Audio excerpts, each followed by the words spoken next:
At Busch Stadium in St. Louis, Missouri, the New York Mets play the St. Louis Cardinals.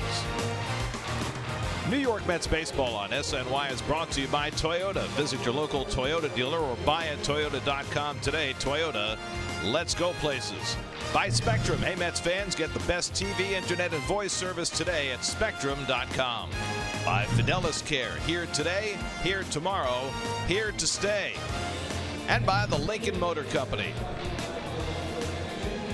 Well, most afternoons downtown St. Louis is kind of a lonely place.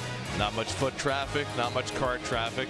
You've got the Arch, which dominates the downtown skyline. Don't go up there if you're claustrophobic, by the way.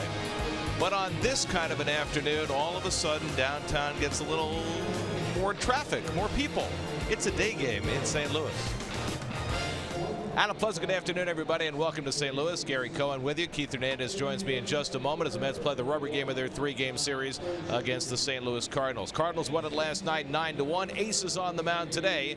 Down in the field, meanwhile, Steve Gelbs is standing by with Mets bench coach Gary DiSarcina. Steve? Gary, thank you very much. Here with the other Gary DiSarcina. And Gary, when you look at Mickey Callaway, I know you're still getting to feel him out as a manager, but what early on has been your impression standing next to him each and every day? Very inquisitive, very curious, especially in spring training, asking a lot of quality questions regarding infield play, infield depths, as well as base running situations, you know, when to run 3-2, when not to run, hit and run situations. What's been impressive is those questions have started slowing down a little bit, because I think he's absorbed the answers, he's absorbed what he wants to do. You know, as well as talking to me, he's talking to Dave Island too, and the rest of the coaches, Glenn Sherlock. So the rapid rate of questions has slowed down, but he still asks some real quality questions in game, especially in the 6th, 7th, 8th innings. Do you treat your role as a bench coach any differently when it's with a first-time manager versus when it was with John Farrell, who had a little bit of experience? Well, I asked John Farrell that question this winter. We went out to dinner and we talked about my situation here, and I asked him how he went about it in Toronto. And how he felt his first year managing, and you know, he had Don Wakamatsu as a bench coach, and John's advice was to me, it was never hold back. Whatever you feel is right for the team or the situation, let the manager know, because I think no fault to Mickey and no fault to John at the time, they have pitching on their mind, especially in the 5th inning when the pitch count gets up to 80, 90 pitches. It's my job to stand next to him and voice my opinion and let him know situations that are coming up, 2 innings ahead, pinch hitters, et cetera, et cetera. So John's piece of advice, which I've taken to heart and brought into the dugout, is, you know, don't hold back. You're also in charge of the infield with this team. Again, just a month into the season, what have you learned about your infield as a whole? Well, number one, the system that was in place prior to me coming here, using the sector system and the slices, and TJ Barra and the front office and the analytics do a great job of helping putting the players in the right position. The athleticism of Rosario, the way Frazier goes about his business every day. These guys are on it, so you know, I'm lucky to have the position, lucky to work with them, and I like to get yelled at by these guys in the. That's the manager yelling at me right now. All right, so manager's yelling at you. We'll let you get going, Gary. We appreciate a few minutes prior to first pitch. Thanks, man. Appreciate it. All right, Gary, back to you. When the manager calls, the interview is over. Opening day at Citi Field, the Mets and the Cardinals met. Noah Syndergaard faces Carlos Martinez. Faced them in that game, and they'll face off again this afternoon. Well, Carlos Martinez didn't get out of the 5th inning. Walked 6 guys, his worst start of the year. But since then, he has been lights out.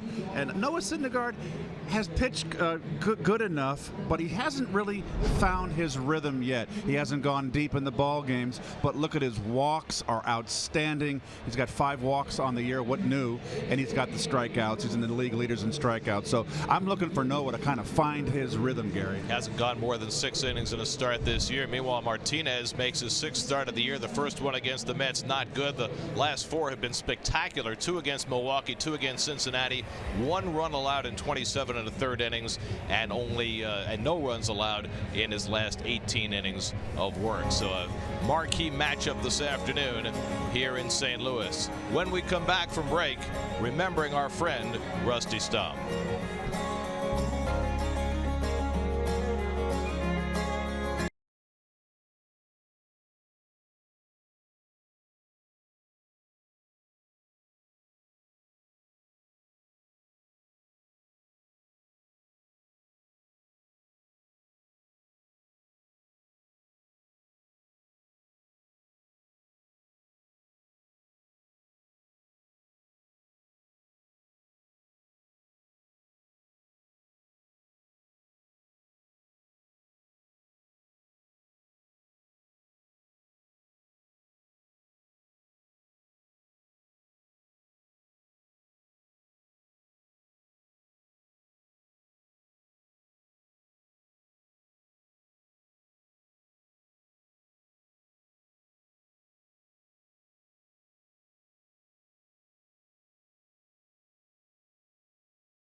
On opening day, when the Mets were playing St. Louis, that we got the news that Rusty Staub had passed away. And, you know, Rusty had such an impact everywhere he played, as a 19-year-old in Houston, as the first great star of the Expos. But he became a New Yorker, played 4 years in the prime of his career with the Mets, and then 5 years at the end of his career. And yesterday at St. Patrick's Cathedral, folks from every walk of life gathered to pay tribute to Rusty, who was so much more than just a ball player, with all of his charitable work, particularly with his Police and Fire Widows and Children's Fund, which became such a great boon to our city, particularly after 9/11. And it was a stunning array of people who gathered to pay tribute to Rusty, and some of them expressed their thoughts after the service. All I would simply say is it's appropriate in a house of worship to say that Rusty really personified the great Christian commandment, love thy neighbor as thyself. With all the work that he did for the widows and for the hungry in this town, I can't think of a person who has stepped up to a greater degree than this man. The world would be a much better place if all people of means did what Rusty did and gave back. We look at him as a baseball player, but I think millions of New Yorkers may never have known he played baseball because of his heart and what he did for the policemen and firemen. And that's the most important thing. You know, baseball is what we do, but it's not who we are. And Rusty was definitely more than that. I got to coach him when I was a kid. I was 32. He might have been 37. Joe, you know, the whole Joe Torre era is over now, and now I'm trying to be a 32-year-old coach. And he was the first to ever say to me, remember, you're a good teacher, but no one cares what you know until they know that you care. He was such a great human being that it didn't matter if he got any hits, any runs scored, any RBIs. All that was in his heart was to do good, help people less fortunate, and I think he's a beacon for ball players today. You know, it's a very wonderful life to be a ball player, and you always have to remember that you have such an opportunity to do good works. Some do, some don't. Rusty did it the best.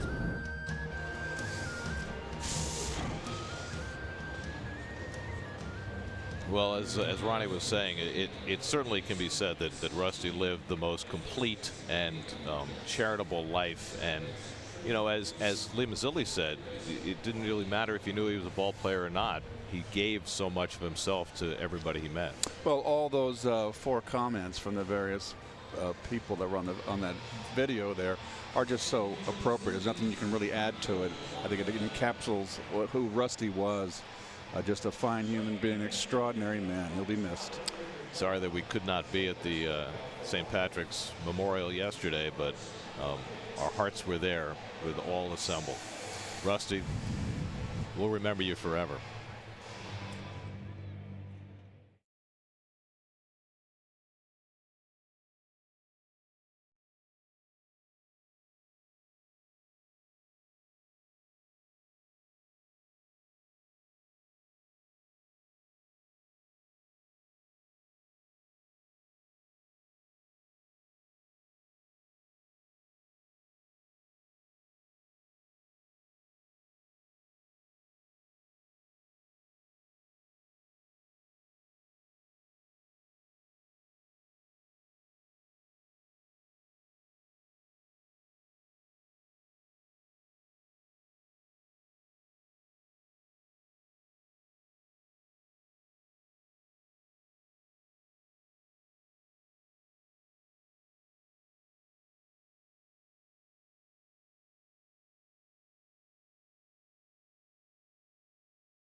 Center dedicated to advancing cancer research, treatment, and care. More science, less fear.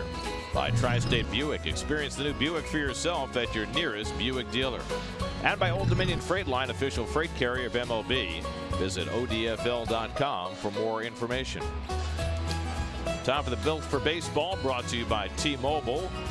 Matchup of the opening day starters this afternoon. This is how they fared on opening day in New York. Noah Syndergaard struck out 10, got the win. Carlos Martinez walked 6 and took the loss, but he has been locked in ever since. Who will have the upper hand today? Well, that's what we're here to find out. Mets and Cardinals on a beautiful sunny day.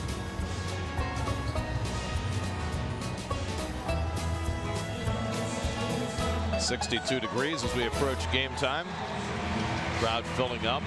They always draw well for these weekday afternoon games in St. Louis. Ballpark right in downtown.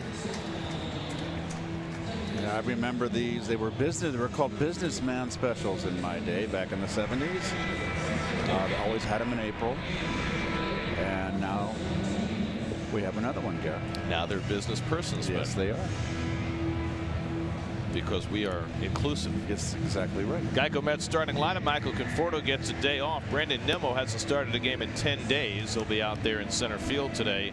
And leading off, Todd Frazier continues to start every game. Mets had a down night last night, made 3 errors and scored just 1 run. And got knocked off 9-1. So the rubber game this afternoon.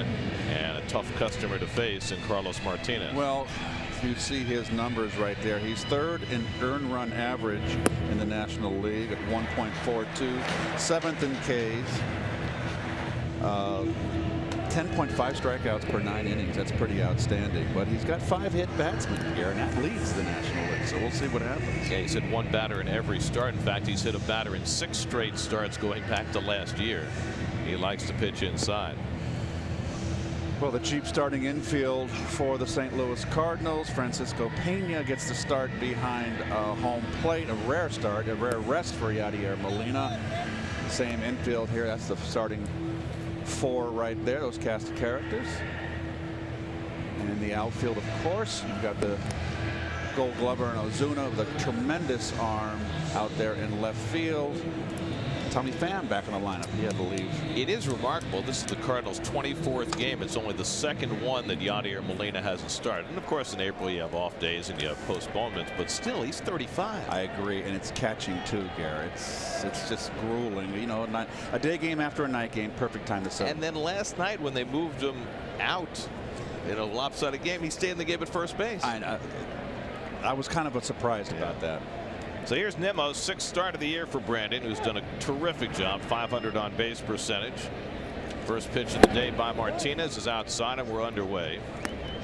Martinez can get wild. Yes. The Mets saw that on opening day, and I think that's why Mickey Callaway chose to put Nimmo in the lineup today, because nobody is more selective than Brandon. Just will not go out of the strike zone. 65 degrees at game time. Should go up to about 70 this afternoon. Just a perfect afternoon for baseball. And Brandon pulls one foul. 1-2. Well, all these St. Louis fans enjoy this beautiful weather while you can, because you know come June, July, August it's going to be sweltering here. I'll sign up for sweltering. And you love it.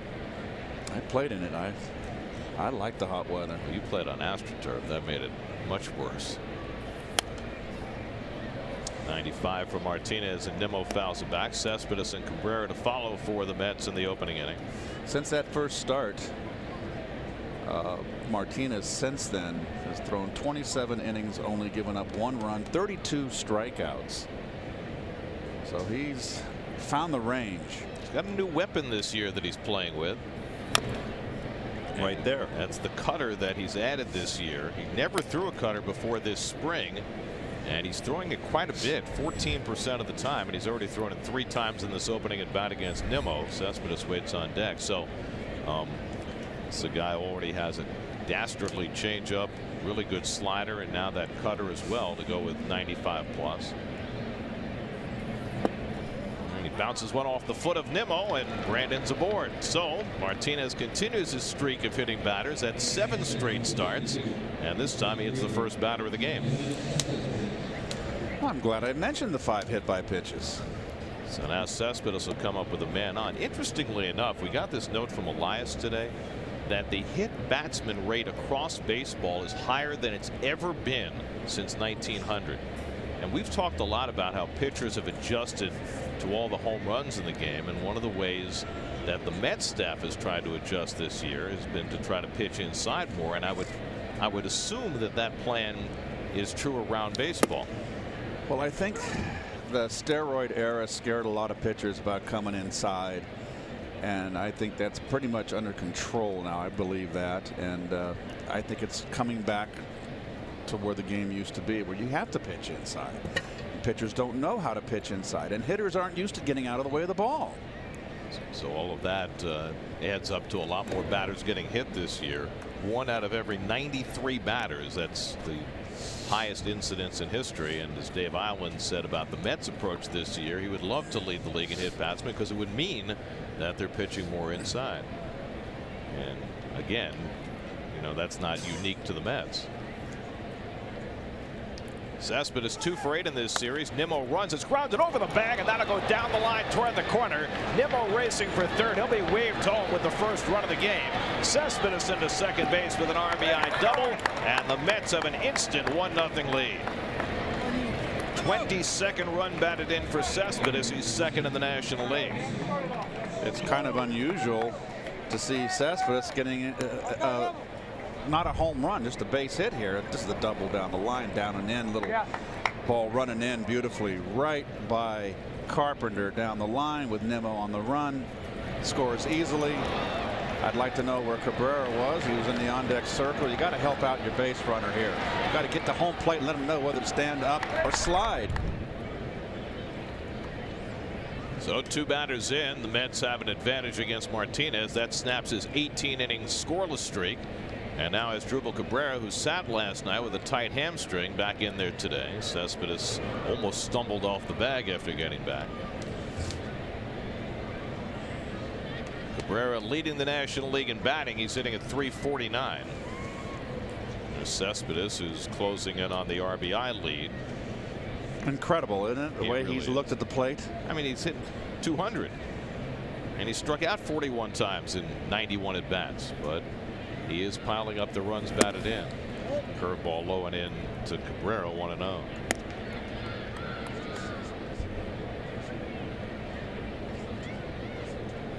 Asdrubal had a little tightness in that hamstring 2 nights ago, played through it, sat last night, but he didn't feel like it was anything serious, and not surprising to see him back in the lineup today.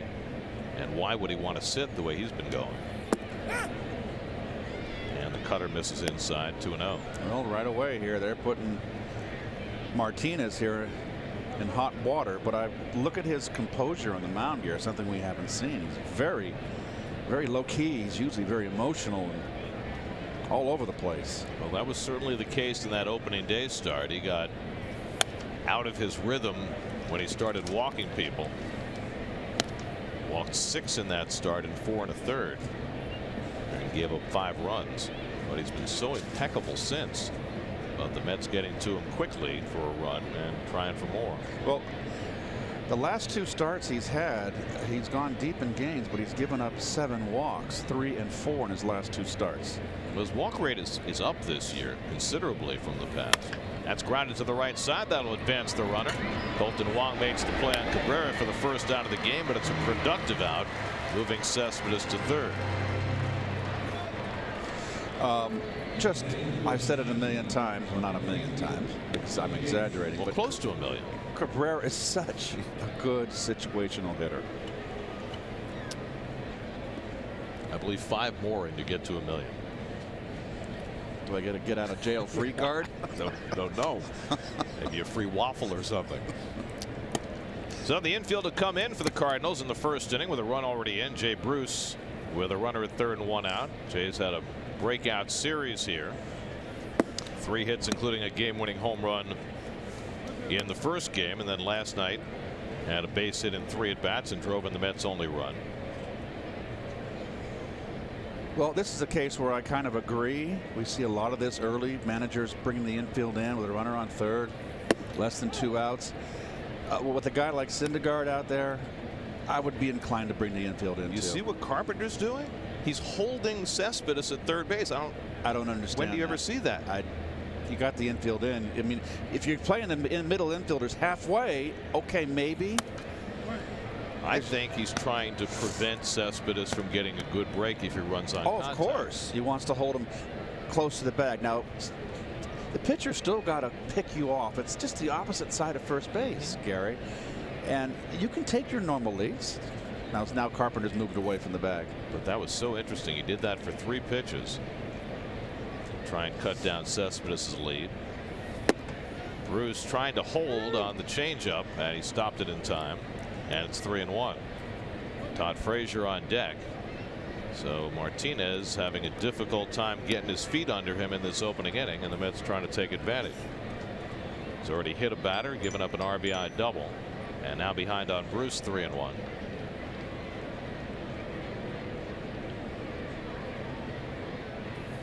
And Jay fouls one at the plate, 3-2. Jay's got a couple of home runs against Martinez in 20 at bats. Of course, they battled a lot when Jay was with the Reds. Martinez last year made his second All-Star game appearance. 32 starts last year. He was only 12-11, but a 3.64 ERA and threw 205 innings, the most of his career. Got to get this run in. And Bruce got a piece of that to stay alive. Not only did Martinez throw 205 innings last year, he faced more batters than any pitcher in the National League. Finished second in innings pitched behind Jeff Samardzija. He probably faced more batters because he does tend to walk a lot of people. Big, strong guy, you can see. He's now 26 years old. They started him out of the bullpen when he first came up, but he is the ace of their staff. And Bruce pops one up behind third. Carpenter with an odd angle trying to get it over the shoulder, and he makes the play. Cespedes will hold at third. Carpenter handled that with aplomb on a play that was not all that easy. 2 out. Well, Jay's not going to be happy about this. There's nothing more irritating to a hitter than leaving a runner on third with less than 2 outs.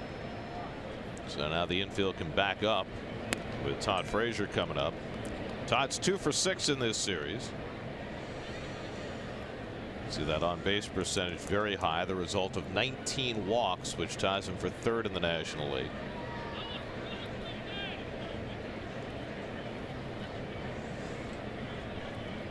Cespedes at third with 2 out. And Frazier trying to drop down a bunt. How about that? Well, with Carpenter playing back at third. Not a bad idea if he gets it down. That's successful. That'd be an RBI base hit. I'm sure we've seen Todd try that before. You never know what's in a player's bag of tricks. He's a very wily veteran. Pops one up onto the outfield grass. DeYoung one-hands it, and that retires the side. Mets settle for 1 run on the Cespedes RBI double and hand it off to Noah Syndergaard when we come back.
Tommy Pham's back in the lineup for St. Louis one night after leaving the game with an accidental head laceration. More on that in a moment.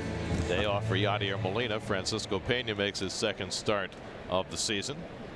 There's the big guy. The Land Rover numbers will be coming at you right now. There they are. His 6th start on the year. 2-0 ERA, a little above what he's used to. He's usually in the 2s. Look at the walks, the strikeouts. They're there. Matt Carpenter leads off. Out of the lineup last night against the left-hander, and back in there today. Carpenter hitting just 167, but he's drawn 18 walks to keep his on-base percentage at least respectable. Where Syndergaard does not walk many. 5 walks, 39 strikeouts through his first 5 starts. And the fastball in for a strike to Carpenter, 1-1. That's 12.8 Ks per 9 innings. That's 4th in the National League. And 1.6 walks per 9 innings, which is 8th in the league. If you're in both the top 10s, you're doing pretty good. It's pretty extraordinary to have those 2 stats. It's, you don't walk and you're a strikeout. The only guy who I can compare him to from Mets history was Brett Saberhagen. He didn't walk anybody, he struck out the world. And, he didn't throw 100, but he threw 95 when 95 was really something. Did Seaver walk a lot? I don't believe so. I think Seaver was a high strikeout guy. Oh, nice. Syndergaard strikes out Carpenter to start his afternoon. The Lexus Mets infield, El Nido behind the plate. They've been kind of musical chairs there behind the plate. Gonzalez, Cabrera back in the lineup. Had a little tightness in his hamstring. He's back in. Nemo, as Gary mentioned, getting his first start in quite a while in center field. And the lone Gold Glover out there in left field. Here's Tommy Pham. So Pham took his first at bat yesterday, didn't like how he felt, so he went down into the batting cage under the stands while the Cardinals were batting, and he was hitting using some kind of elastic band, and the band snapped and the bat hit him in the forehead and caused a cut that, as Tommy put it, soaked his shirt with blood, which is why he had to come out of the game. And you can see the bandage under his helmet. Well, That's what they refer to as an accidental head laceration. Check and see if El Kabong is in the house. He says he's wearing a hat one size larger than normal, but he's using his usual helmet. Of course, he's been so hot, why would he want to come out? He grounds one right at Rosario. And Pham has retired 2 out. So Syndergaard retires the first 2. Syndergaard got ambushed in his last start by Ozzie Albies in a first pitch 100-mile-an-hour fastball out of the ballpark. That is such a rarity because Syndergaard generally dominates first innings. In fact, that first inning home run was the first one he had allowed since 2015. Carlos Beltran was the last guy to hit a first inning home run against him in September of 15. Albies has got 7 or 6 home runs, and he's been red hot. It was interesting, though, after that home run, as Jose Martinez steps in, he didn't see fastballs the rest of that series. It was all breaking stuff. And we'll certainly not want to do it first pitch. Jose Martinez 3 for 3 with a home run against Syndergaard. And the curveball in for a strike. 1-1. Well, this guy knows how to hit heat. So far. Freddie Freeman when we were in Atlanta. Yep, at least this month of April this season he certainly has. Oh, since last year, so I stand corrected. I mean, Martinez has basically hit from the moment he got here last year, and he hasn't stopped, and he's forced the Cardinals to change some plans. They were planning to play Matt Carpenter quite a bit at first base this year, but Martinez has been so good they can't take him out of the lineup. He's their number 3 hitter. Yep, and they've put up with the defense. Fastball fouled off 2-2.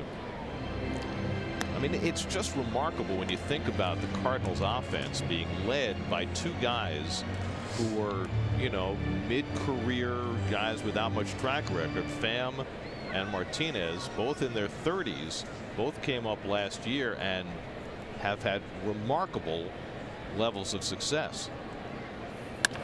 Grounded toward the middle, and there's Rosario to sweep it up. And Syndergaard has a 1-2-3 opening inning. After 1-0 New York.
On the Rockies, all fans in attendance will receive a Jay Bruce t-shirt courtesy of First Data. Purchase tickets at Mets.com/free shirt Fridays. Second inning, 1-0 New York. Adrian Gonzalez leads off against Carlos Martinez, and Adrian takes a curveball down for ball 1. 0 for 8 in the series. 0 for his last 11 now. His average down to 204. Chasing that high fastball.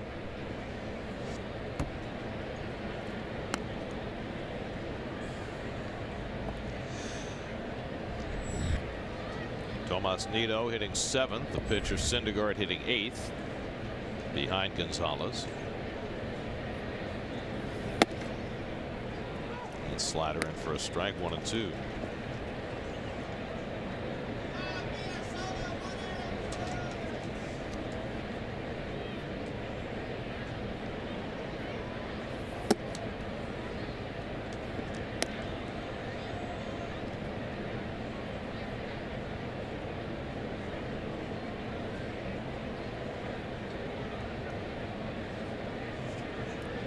Two for Martinez, and the off-speed pitch it out to left. Ozuna is there. 1 out. So Gonzalez now 0 for his last 12. 1 out and nobody on, and now Nido. Well, the Mets are pretty much alternating Nido and Lobaton, much as they did when Darno and Plawecki were holding down the catching. And it's been kind of a mirror image. Neither Nido nor Lobaton has hit a lick. Both have done an adequate job defensively, as the Mets expected they would. But it does present a bit of a black hole in the batting order. And with Gonzalez struggling ahead of them, that's a little bit more of a hole. You got your 2 regulars down on injury. One of them for the season. Grounded down to first, and Martinez with the easy play waves off the other Martinez, and they're 2 out. Well, Plawecki's not getting back anytime soon, and I just wonder, as the Mets continue to get absolutely no offense from the catching position, whether that makes them more liable to consider going outside the organization to find some help. I think Sandy addressed that issue when they both went down, Pilecki, both of them, and said basically, sure, he's going to look and inquire and be open to it. But I think as long as the club continues to win, then you can take your time. Well, let's just say they haven't won as regularly since correct the change was made, and they're not scoring tons of runs. So, if the offense was hitting on all cylinders, if Cespedes and Bruce and everybody else were hitting the way they're expected to, that would probably cover up that part of the batting order. Broken back grounder by Syndergaard, and Martinez will take this one himself, and that retires the side. 1-2-3 for Carlos Martinez in the second. 1-0 New York.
Nothing. We check in with Steve Gelb. Steve. Gary, sometimes we forget about the human element of this game. Players are people too and deal with issues off the field that they oftentimes have to play through. And right now, Todd Frazier is playing with a very heavy heart. He found out yesterday that his first cousin, Daniel Frazier, unexpectedly and suddenly passed away at just the young age of 33 years old. The funeral is Saturday because the Mets are in San Diego. He can't be there. He's obviously playing this game and these games thinking about his cousin, thinking about his family, and we here at SNY certainly pass along our condolences to the Frazier family.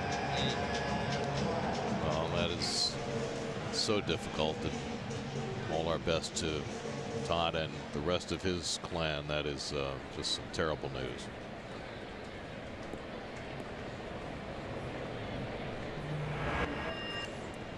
Marcell Ozuna leads off for the Cardinals in the home second. Ozuna, who has been battling a big slump in his first year in St. Louis, had a very important hit in last night's game. And a great grab by Cabrera. He drops it out of his glove, but then throws out Ozuna for the out. So Cabrera with a lunging stop to take away a potential base hit for Ozuna. The bullet.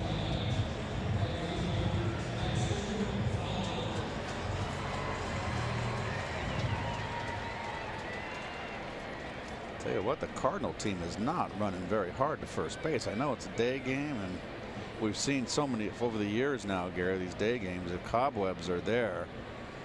It takes a while for the engine to get running, it seems, on these guys. But this is just a terrific play by Cabrera right here. Pure reaction. Almost took his glove off.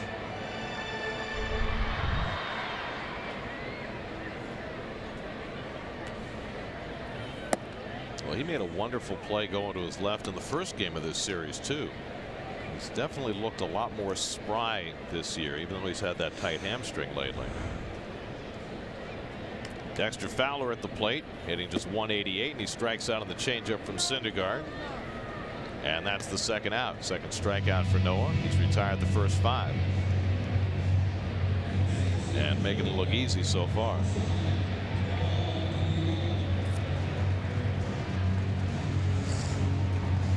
Two out and nobody on now. Paul DeJong. So DeJong had a double in the game last night. 49 career at bats against the Mets. 13 extra base hits. And he flares one on the right side. Right there is Gonzalez, and the easiest of innings for Syndergaard. He threw just 5 pitches to get 3 outs. After 2, 1-0 New York.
Jack Buck, the great Cardinal broadcaster, sitting right there alongside Harry Carey.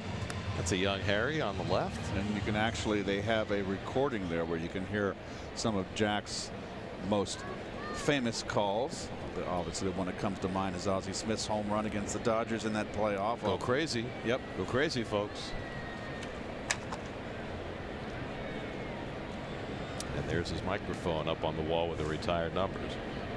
Ahmed Rosario leads off the 3rd inning and takes a slider off the plate from Carlos Martinez.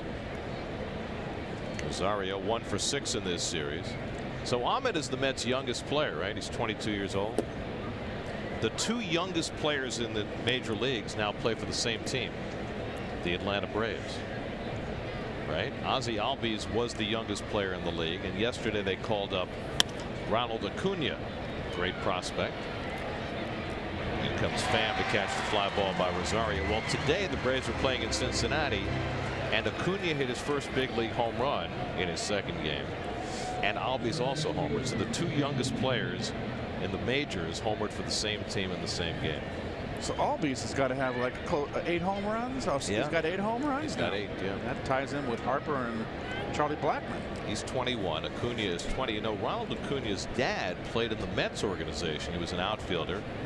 Never made it to the big leagues, but in the early 2000s, Ronald Acuna Sr.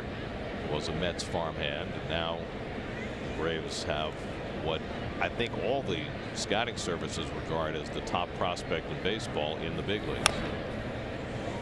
Well, remember when they started their rebuild and they traded all those players, that past regime, they made all those moves, those various moves to get the young players. Well, I remember also they had Matt Kemp last year, and they traded him. They brought back Adrian Gonzalez and then released him. All of that was just to make room for Acuna to have a spot in the outfield. Now, they left him in the minors at the start of the season so they could gain an extra year of control at the back end. And he wasn't hitting much in the minors, but they felt the time was right. He got his first hit last night, his first home run today.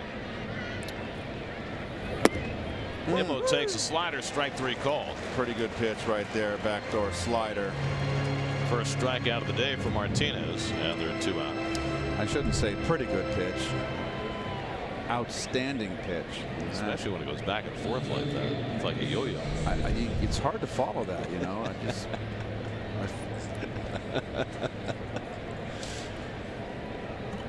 So now Cespedes. Well, you kind of suspected after the Mets left a run on the table in the first inning that there might not be much more the way Martinez has been going.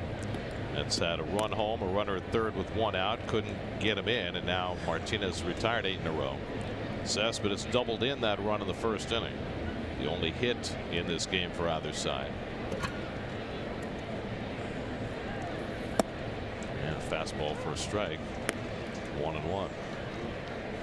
Cespedes now has 19 hits this year and 22 runs batted in.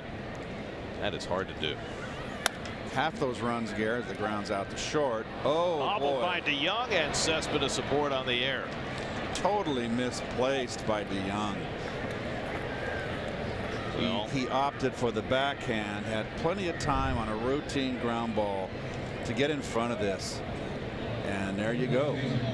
always known more for his bat than for his glove, and he has shown both, the good bat and the not so great glove.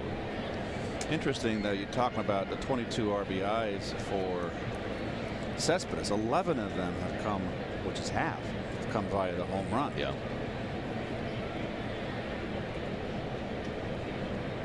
Well, he had a 3-run homer earlier in this series. He had a grand slam last week. Here's Cabrera. Takes low and away for ball 1. That's 7 on just 2 swings of the bat. Cabrera grounded out. A productive out in the first inning. Started the day leading the National League in batting. He's got that backdoor slider working on the left-hand hitters. I hate when that. I love Chevy. Don't get me wrong, folks, but when I'm in the middle of saying something very important and that engine comes in, I don't like it. You know they do that on purpose, right? You know they don't wait for a lull to do that. They wait for you to be saying something. It's not.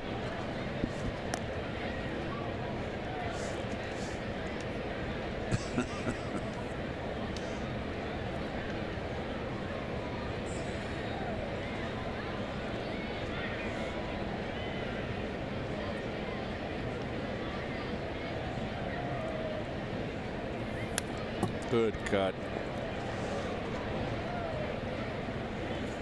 Well, both pitchers are. It's such a treat. There we go again.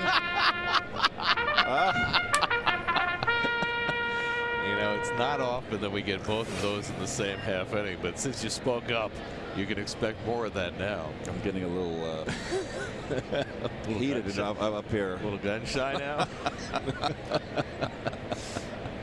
As I was saying, yes. Try again.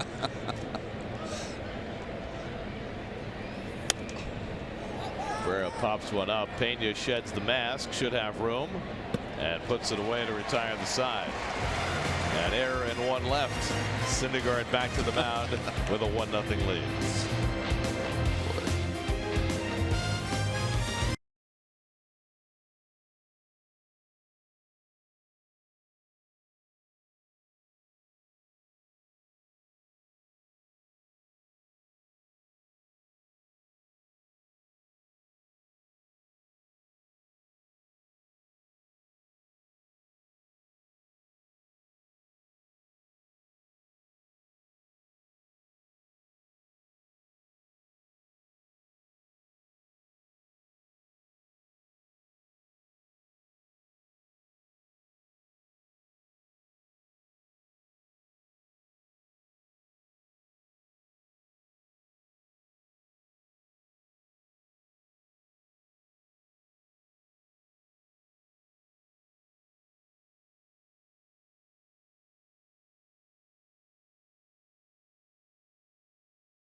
Hall of Fame with all of their great stars of the past. So Johnny Mize and Dizzy Dean.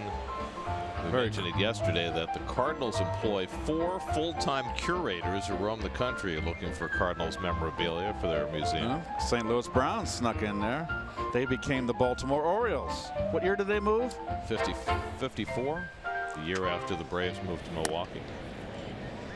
Colton Wong leads off the home 3rd inning. Wong is 4 for 8 in this series. You know, at the beginning of their existence, the St. Louis Cardinals in the 1880s were actually known as the St. Louis Browns before they became the Cardinals. I wonder where they got the Browns from.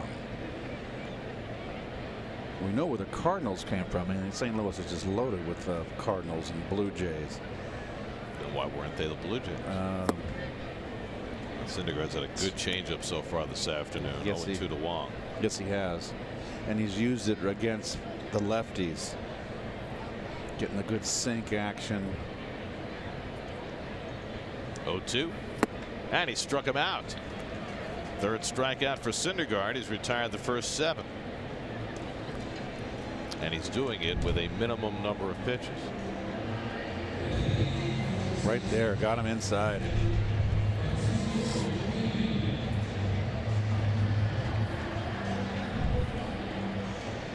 Circle change.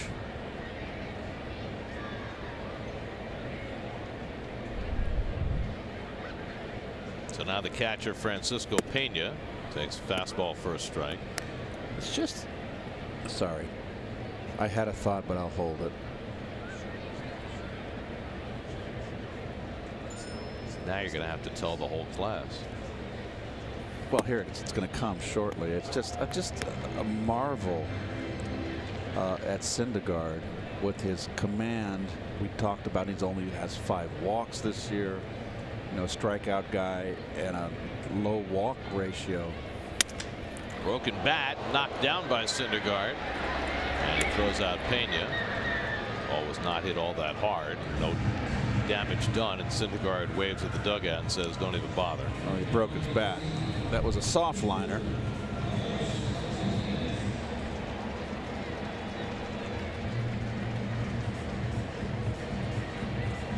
Did you get a glove on it?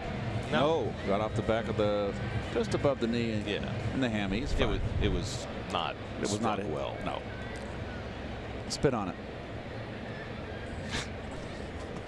2 out and nobody on. Now Carlos Martinez, not a bad hitter, lifetime 188, 2 for 11 this year, and he takes a strike. And Syndergaard's just pounding the strike zone. He's thrown 4 pitches out of the strike zone so far in this game. And what did I say in the open? And he hasn't found his rhythm yet. Looking for him to find it. Well, sure as heck looks like it today.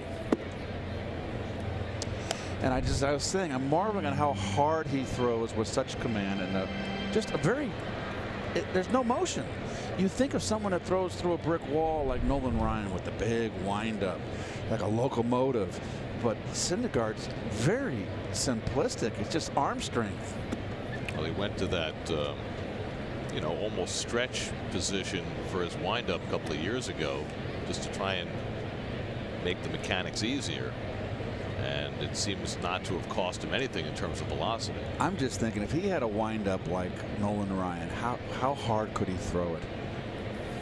Right, but would his command be as good? I agree. I understand. Speaking strictly about velocity on a fastball, if he took a step back. Think about it like Bob Feller. Yes. You know, throwing 100 miles an hour back in the day. Look at that. Most pitches by starters over 100 miles an hour over the last 3 years. Syndergaard with the most. Martinez second, but a very distant second, like Sham.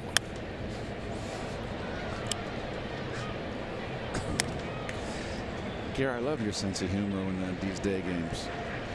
It just brings out the lighter side of you. You know, I remember a day game that you and I did in this ballpark that brought out a different side of you too. Right back to Noah. And he takes care of Martinez. 3 perfect innings for Syndergaard. He looks as though he's at the top of his game. 1-0 Mets after 3.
18. RBI Baseball 18 delivers an all-new franchise mode and much more. RBI Baseball 18 is available now. Learn more at RBIGame.com. Rated E for everyone.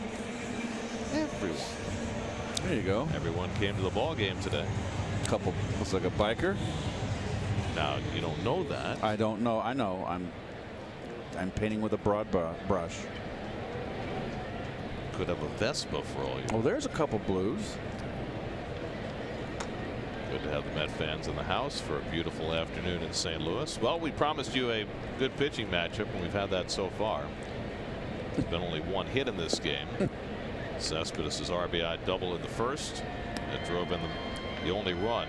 Carlos Martinez has retired 9 of the last 10. Jay Bruce had a chance to get a run into the first, but fouled out, and he pops this one foul back and out of play, and it's 1-1. Bruce, Frazier, and Gonzalez for the Mets in the fourth. Trying to beat Carlos Martinez for the second time this year. Martinez comes off 6 scoreless against the Reds last Saturday, his last time out. Well, they've beaten him 3 times over his career in 6 starts.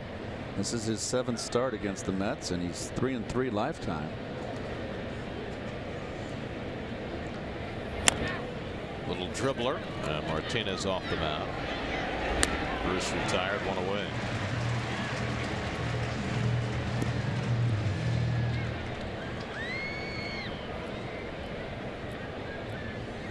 And now Frazier, who popped out to short his first time up.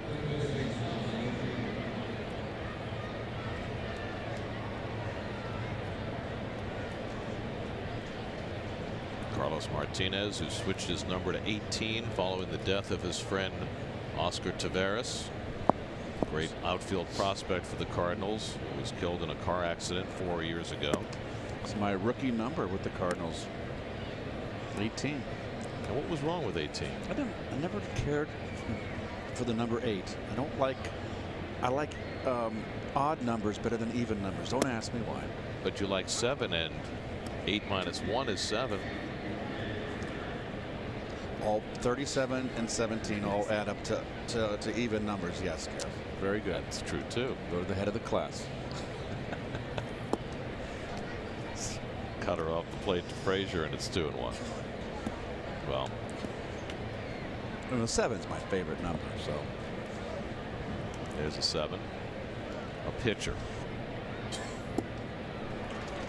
Good slider by Martinez, 2-2. Just can't get used to that pitcher wearing a single digit thing. Neither can I.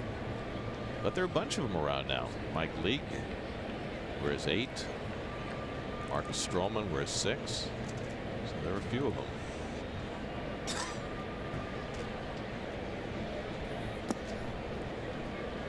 And a full count to Frazier with Adrian Gonzalez on deck. Martinez has been walking a lot of batters, hasn't walked anybody so far today. In fact, this is just his second 3-ball count. And Frazier rockets one down the line, but that'll go foul. No. Dropped. You know, when balls are hit to parts of the stands where fans aren't expecting a foul ball, you're asking a lot of them to be prepared. Right? There's certain parts of the ballpark where you have an expectation of getting a foul ball. Well, that ball found him or her. I can't tell. Slowly hit, cut off by Carpenter, and the running toss gets Frazier for the second out. Boy, Carpenter is not throwing well, is he? He made a lollipop throw in the first game of the series. And he's had arm issues.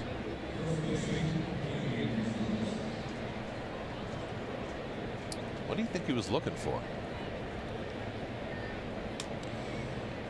Evil spirits. I mean, was he making sure the seams were straight?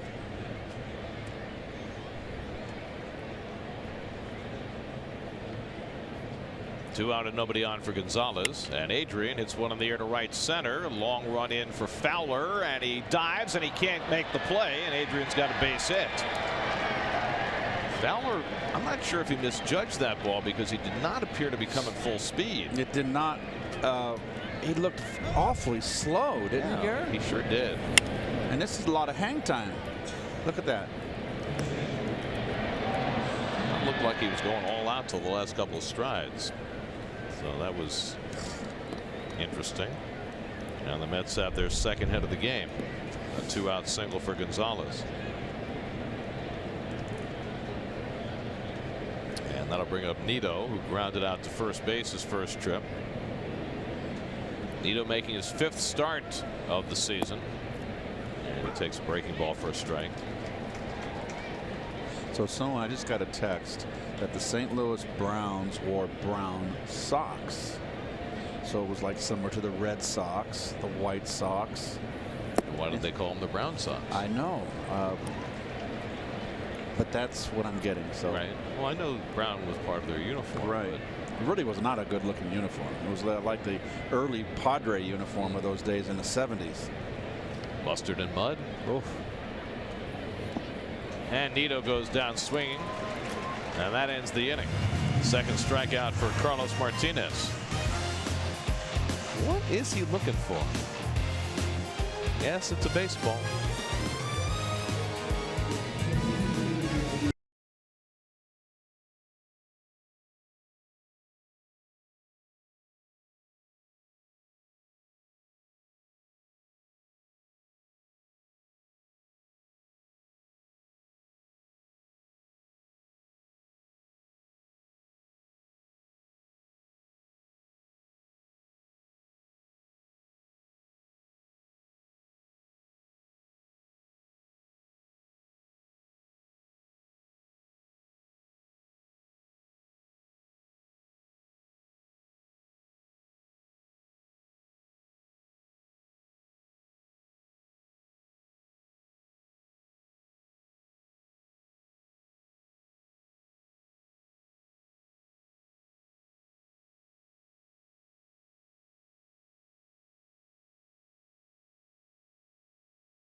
Well, Noah Syndergaard hasn't gone past 6 innings this year because he's had trouble getting his pitch count down. That hasn't been a problem so far today. Just 30 pitches in the first 3 innings. Here's your forward leaderboard. Strikeout to walk ratio so far this year. There are actually 4 guys ahead of Syndergaard, which is rather remarkable, including Miles Michaelis of the Cardinals, who's done a nice job coming back from Japan and pitching very well for them this year. It's part of their rotation. Noah struck out 3 and walked none so far today. Gone perfectly through the Cardinals the first time through. Now he'll start his second pass with Matt Carpenter, who struck out his first time up. And first pitch curveball for a strike, and he's throwing all 4 of his pitches for strikes this afternoon.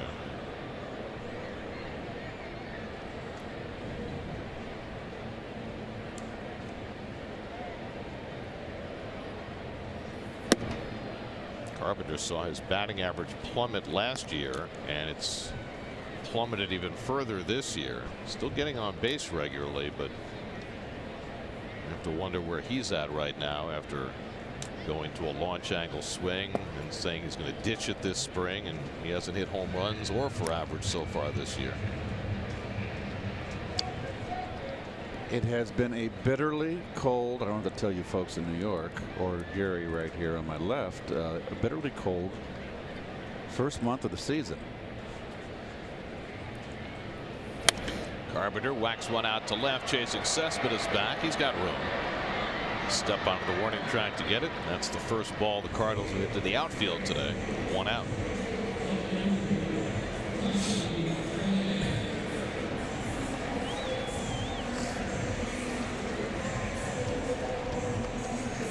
So 1 out and nobody on in the fourth, and now Tommy Pham, who grounded out to short his first time up.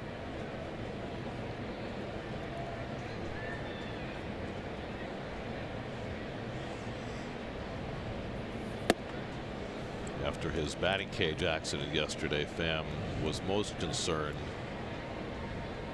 as he put it, that his modeling career might be affected after suffering a big gash on his forehead. Good slider. This is, I know it's a long way to go and things can blow up in an inning, but this is kind of electric stuff we're seeing right now early in this game from Syndergaard. And Pham has the first base hit for the Cardinals. First mistake. Got the slider up, and Pham, who has been the Cardinals' best hitter for the last 2 years, takes advantage. Hanging breaking ball right here. Lucky Pham didn't have a launch angle.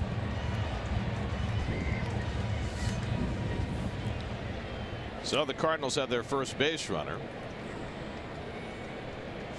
after Syndergaard retired the first 10, and now he must contend with the running game. Yes, he must. He must keep an eye and keep those runners honest. They're going to try to steal off him if they get a chance. Noah has given up 6 steals this year, but he has been much better at getting the ball to the plate quicker. He was timed in his last start at 1.27 to the plate, which is so much better than he used to be. He used to be more like 1.6, 1.7. Just as long as you don't compromise in any way your stuff. And that, of course, is the fine line. And I can only imagine how difficult it is for a guy like Noah, who used to be convinced that the stolen bases didn't matter and that he could just blow people away. But the Nationals made him think differently about that. They rattled him. Pham has 5 steals and 8 tries this year. He takes off early. Syndergaard steps off, and the Mets have Pham in the rundown. And Cabrera puts on the tag, revealing Tommy's head bandage. And that's the second out. So nicely handled by Syndergaard after Pham took off too soon. Did you see my knee-jerk reaction? I didn't say it very loud. You said it. I said, everybody heard you. Step off. That's because that's the first baseman's job. It's just to tell the pitcher, step off. And I'm sure Adrian Gonzalez was yelling louder than you were. For a moment there, Gary was on the field. So that's the first caught stealing for Syndergaard this year. It goes 1-4. And erases the Cardinals' first base runner. 1-0 to Martinez, who grounded out to short his first time up. And he pops it up. Gonzalez waiting for it to come down. And that retires the side. First blemish for Syndergaard gets erased quickly. 1-0 Mets after 4.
With him on harmonica, Martin's Mudcat Band exasperated Frankie Frisch with its dubious attempts at cowboy tunes. We are Mudcats, we're tough as Wildcats, and our ears are made of leather, and they flop in windy weather. Casual hemlock, we're tough as a pine. Pepper Martin and the Gas House Gang. And so you wonder why they called him the Gas House Gang. Gary, I gave you that book. 1934 was the year that they won that. They beat the Detroit Tigers in 7. I read that book, The Gas House Gang, and boy, oh boy, what a cast of characters. And what was so interesting about that book, some of them, they all came from the Depression. They were playing ball all over the place, living out of their automobiles. It was just an incredible story. Wong throws out Syndergaard to start the 5th inning. Well, Pepper Martin in particular, he was from such an incredibly disadvantaged background that, you know, found his way to the major leagues. And, you know, baseball in those days was a route out of desperate poverty for so many during the Depression. Basketball, professional basketball, I don't even think was around back then. You had college football was much bigger. Boxing was huge. Yes. You know, baseball was the national pastime.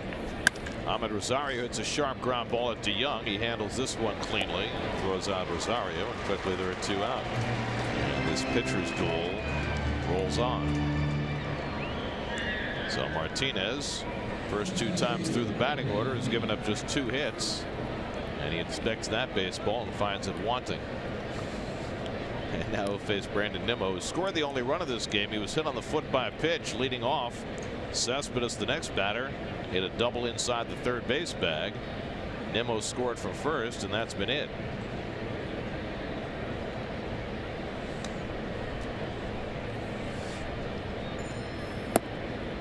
And Brandon takes a strike. Kind of tough when you haven't started a game in 10 days and your assignment is to face Carlos Martinez.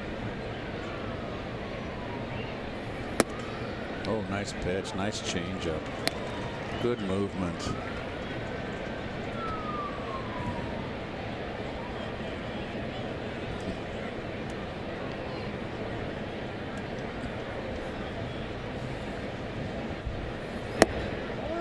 Tries to backdoor the slider and misses 1 and 2. Well, during his hot streak, Martinez has been untouchable by hitters from both sides. The righties are hitting 191 against him. The lefties 161 for the season. So he has been awfully stingy.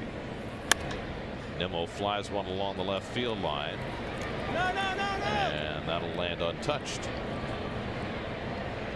Too far for Ozuna to get there, and so Nimmo stays alive.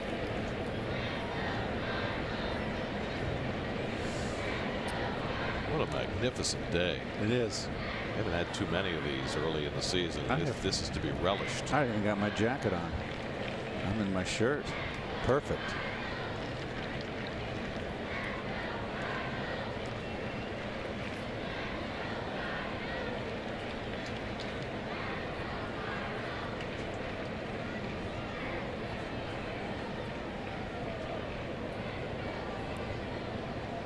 One-two to Nimmo.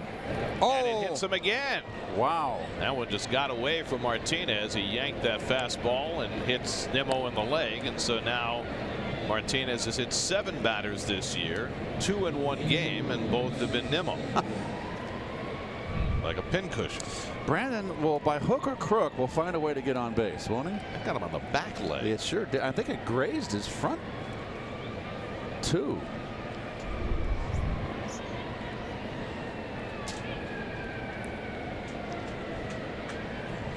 Nimmo, considering his playing time, has been a frequent target.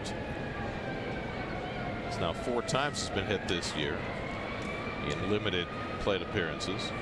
So now Cespedes. Oh, it's a big rip at a fastball and fouls it back. That was country hardball right there. Rear back and fire right down the middle. Gas attack and a big rip. By the way, Carpenter is playing much closer to the line than he was Cespedes' first time up when he hit that double right where Carpenter is standing.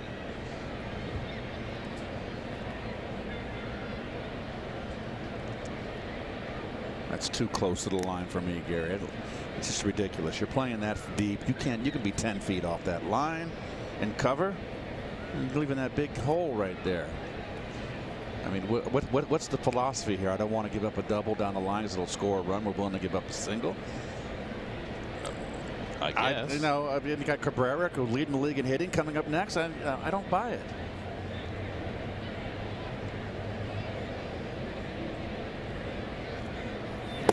I mean, I know you like that in the late innings with a lead. Yes, the old rule. You know, the tying or winning run comes to the plate. You guard the line. 7th inning on.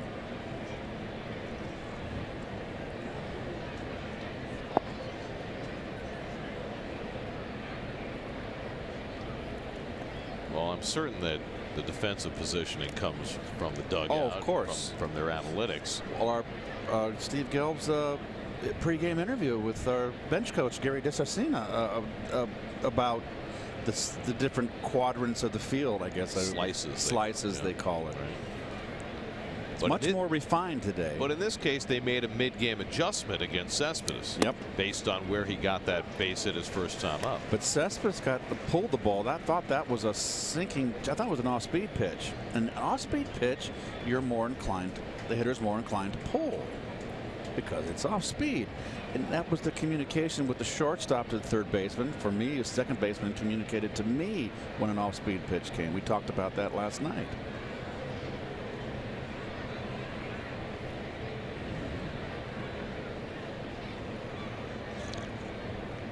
1-2 to Cespedes.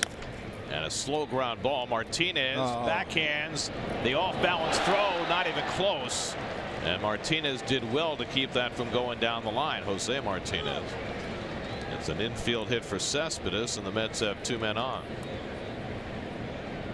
Carlos Martinez should have put that ball in his pocket. He had no chance to get Cespedes. Cespedes can turn the burner on when he smells a hit. And I tell you what, that almost got down the right field line.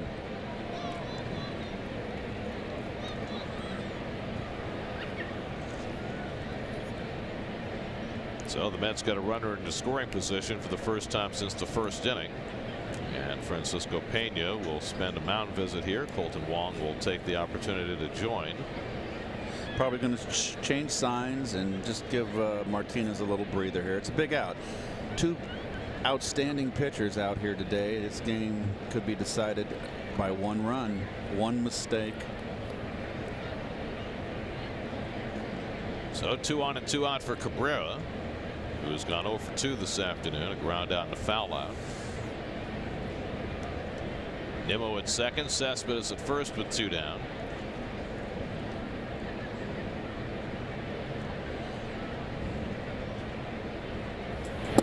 And Cabrera takes the breaking ball inside for ball 1. Big at bat right here as a hitter. Tight ball game, middle of the game here. It's a 2-out RBI here. Give your starter a little insurance run. Starts getting clutch here in a game like this. Breaking ball on the ground.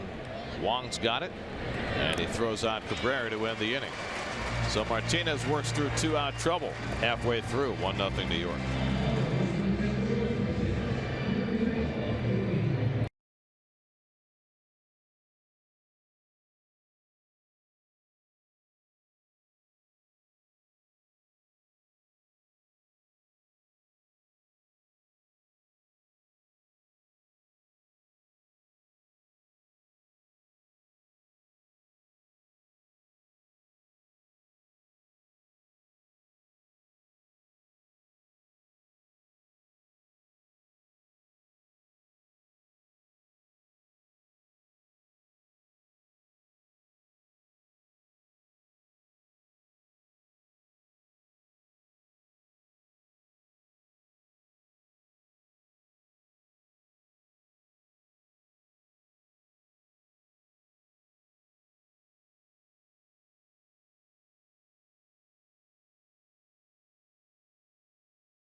Rockies at 7:10 p.m. The first 25,000 fans in attendance will receive a NYN AT SLN Garden Gnome courtesy of New Balance. Visit Mets.com/tickets. Noah Syndergaard starts the bottom of the 5th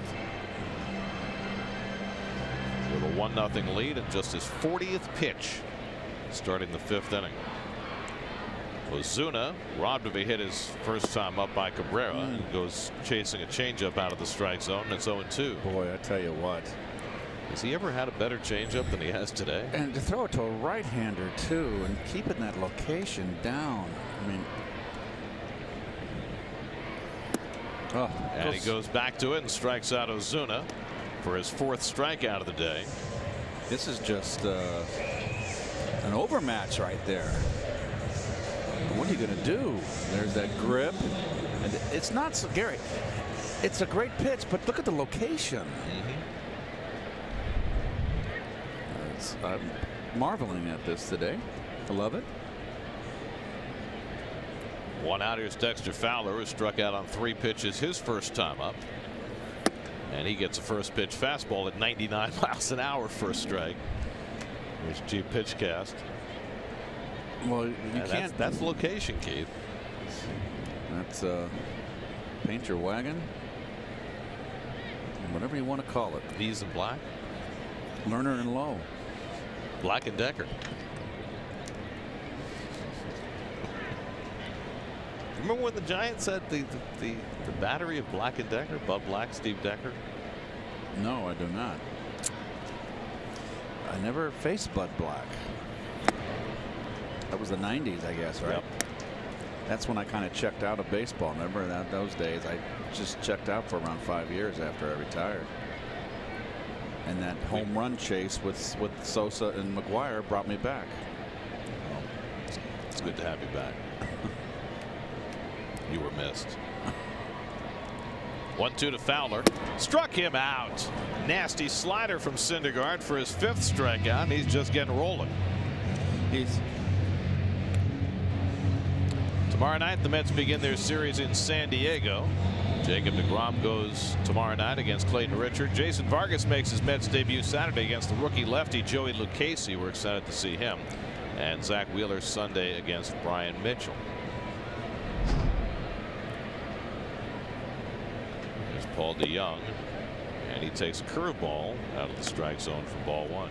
Joey Lucchesi, you've heard about this kid, the lefty. He throws the curve. Oh, that's right. He changed curve.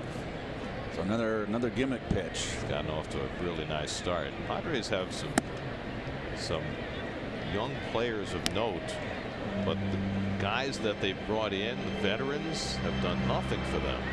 Isn't Eric Hosmer on some sort of leave? Family leave, but he's supposed to be back Friday. Okay. But he's in 259 with 4 RBIs after signing that 8-year, $144 million contract. DeYoung takes one the other way, and he's got a 2-out base hit. So when nobody else is hitting against the Mets, Paul DeYoung is. Second hit of the day for the Cardinals. There's a fastball that he beat him, but he stays level. Beats him inside, and it's just a little inside out, and you got a base hit.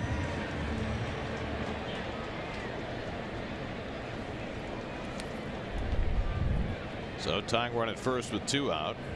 And here's Colton Wong, who struck out his first time up.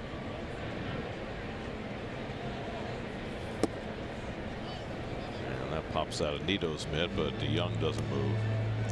Anyway, so Hosmer hasn't hit. Chase Headley's hitting .081. Freddie Galvis is hitting .228. Their best player's been the kid they've played at third, Christian Villanueva. Right. He's been out the last 3 games with a hammy, but he's hitting .355, and he's supposed to be back tomorrow night also. He's a rookie, correct? Yeah, rookie. Yes. He's got a 1219 OPS. So gotten off to a spectacular start, playing some third and some first. Beautiful. That Hosmer signing was a weird one. It was. Because they're not a team that's really designed to win right now. I was shocked. And to spend that much money, and Hosmer's a really good player. He's a Gold Glove first baseman, a great year last year, but that was really odd. I was kind of in hopes that the Mets would open up the checkbook and get Hosmer, because he's a gamer and he's coming into his prime. And he's a good glove. Great glove, 4-time Gold Glover. But, you know, the Mets went a less expensive route and have a backup plan. I mean, look, if things don't work out with Adrian Gonzalez, and, you know, he's obviously struggling right now, the Mets do have the option of moving Jay Bruce to first base. They've got enough outfield depth to do that. Still got the youngster down there hitting the ball pretty good in AAA. Not really. He slowed down. Getting under 200 the last I looked. Really? He got to the hot start.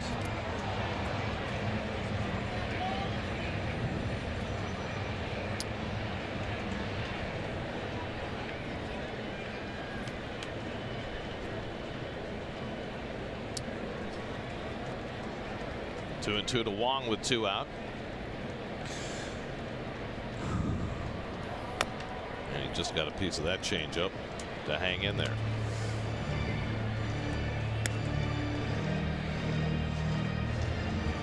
.246, I'm told Dom Smith is hitting. So it's somewhere between really good and not so good. He got off to a red hot start. He did.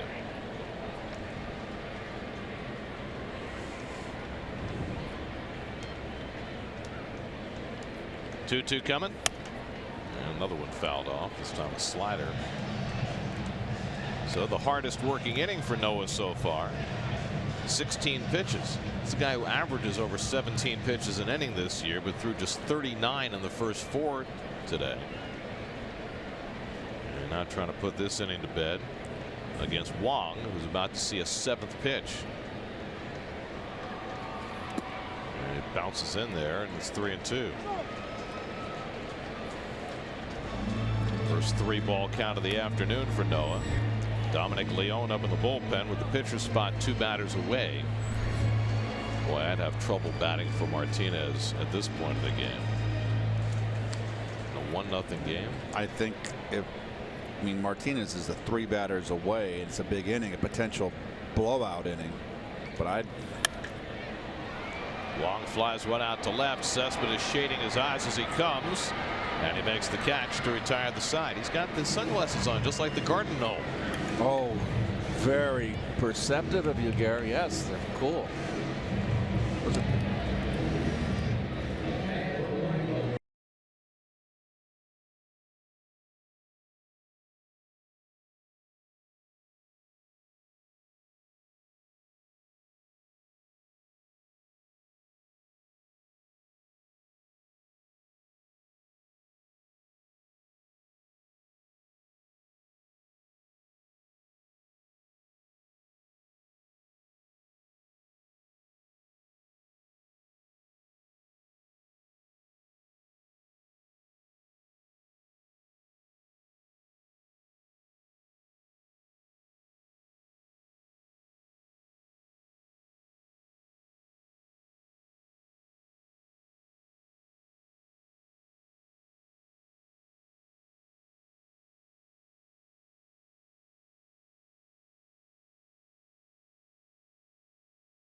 Match has been more of a pitcher's duel than opening day was.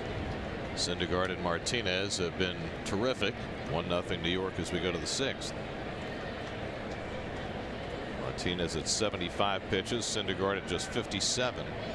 Jay Bruce leads off in the 6th and takes the changeup away for ball 1. Bruce is fouled out to third and hit a comebacker 0 for 2. Frazier and Gonzalez to follow in the 6th. Mets have 3 hits. Cespedes the only RBI. Martinez started the day 3rd in the National League in ERA at 1.42. Johnny Cueto leading the league. And the surprising Jarlin Garcia, who threw 6 no-hit innings against the Mets, is number 2. Jarlin's a lefty? Yes. Remember him last year. I didn't have that series in Miami.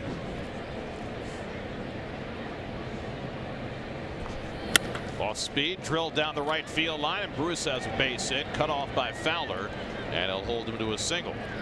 So the Mets have their 4th hit of the afternoon. A leadoff single in the 6th.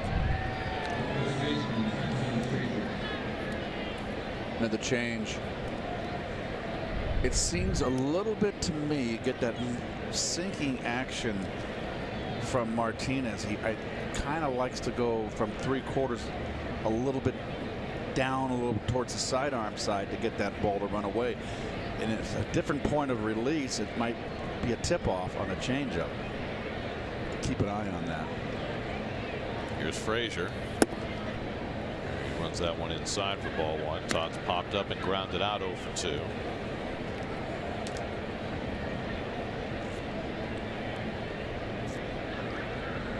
He's never had much luck against Martinez. Just 3 for 19 against him.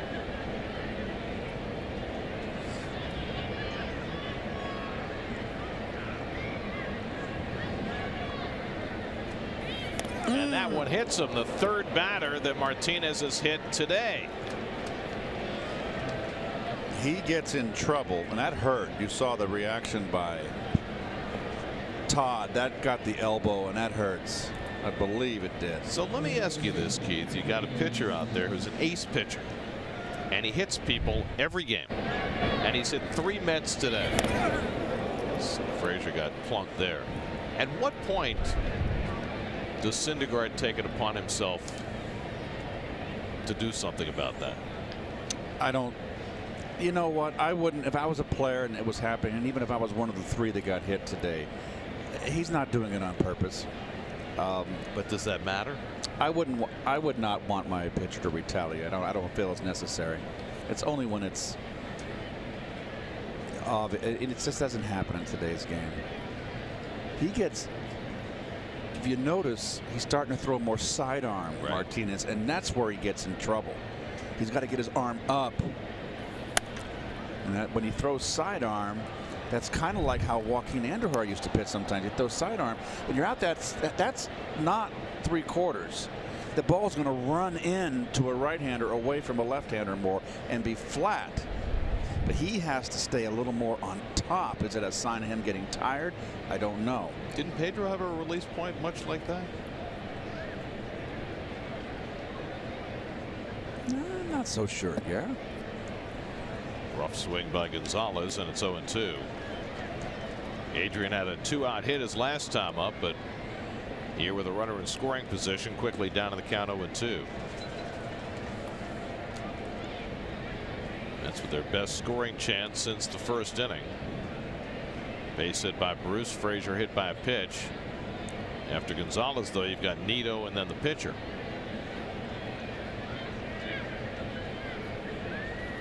And the breaking ball got him. And so a big strikeout for Martinez, and now he has a better than even chance of getting through the inning. That's his 3rd strikeout. Slider out of the strike zone. This is what we were talking about early in the ballgame, about what has become kind of a black hole in the Mets batting order, with Gonzalez struggling, and then you've got the 2 light hitting catchers, and then you've got the pitcher spot. So the Mets get the first 2 men on, and now Nito and Syndergaard will have to try and get him in. And Nito takes a strike.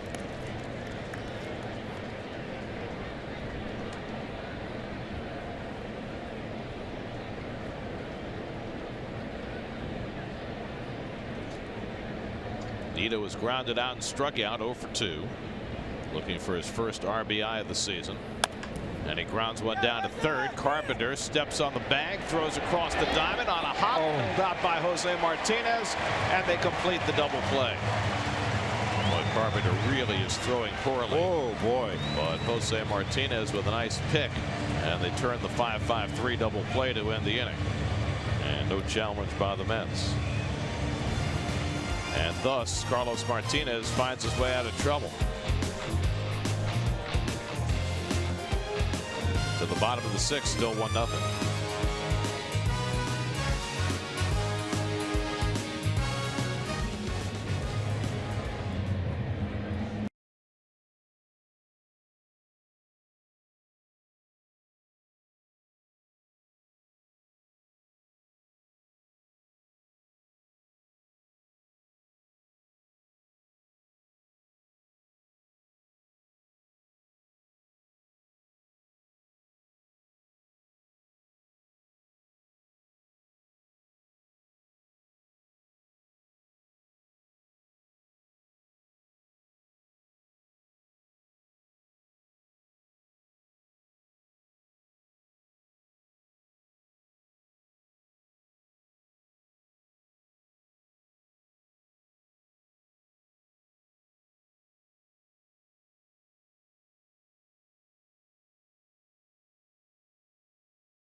Not a bad start for the 20-year-old. The Mets will see the Braves when they get home on Tuesday, and we'll see young Mr. Acuna. Meanwhile, Noah Syndergaard dominating this afternoon through the first 5 innings. He's got a 1-0 lead. He'll face 8, 9, and 1 in the order in the 6th. Francisco Pena to lead off. Jed Jerko has come out on deck to bat for Carlos Martinez. And Pena tries to drop down a bunt, but fouls back the curveball, 0-1. What do you do if, I mean, has he got a pitch count? I mean, if Pena gets a base hit, wouldn't you sacrifice him over? Is he out? Is he finished? I wonder, Keith, if Mike Matheny saw what you saw, Carlos's arm angle dropping, and maybe thinks he's done. Right. You know, one of the things I never paid attention that much because I played every day, but I always was aware of the pitching coach. I would hear them whispering to the manager, you know, he's dropping his arm angle. That was the one thing that they looked for as an indicator that a pitcher was getting tired. Pena strikes out on 3 pitches, and Syndergaard's got his 6th strikeout of the day. Tonight, get up to the minute news and reaction to the Jets and Giants first-round picks on SNY.TV, your online home of all things New York sports. Tonight, Jed Jerko will be the pinch hitter. Jerko got a start last night at third base and hit a 2-run homer off Corey Oswalt. That's all Oswalt gave up in his 4 2/3 innings of long relief. And for Jerko, it was his 100th career home run. The Cardinals started this series with a bunch of hitters on the cusp of 100 home runs. Carpenter has 99, Fowler has 99, Ozuna has 98. Oh. And Syndergaard quickly ahead of Jerko, 0-2. He's taking these hitters to school so far. Maybe the best changeup we've ever seen him have. Dominic Leone, the Connecticut native, up in the bullpen for the Cardinals. 0-2 to Jerko, and the curveball fouled off. And a great curveball. I mean, he's got 4 quality pitches, really 5 if you consider his 2-seamer and his 4-seamer. This would be a hard day at the office.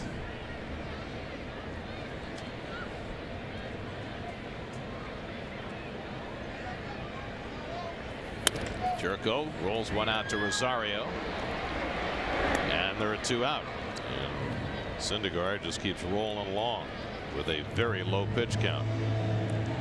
Keep in mind as this game goes along that Noah Syndergaard has never thrown a complete game in the major leagues. I guess it's not that surprising in this day and age, but he's so dominant that you would think at some point that would happen. All right, what would you do, Gary, if he had 105 pitches and threw 8 and a 1-0 game? I think you'd see Familia in the 9th. I would love to see him shut the door. You'd see him get there first. Carpenter takes a strike on the inside at 97. 3rd time around the batting order now for Noah.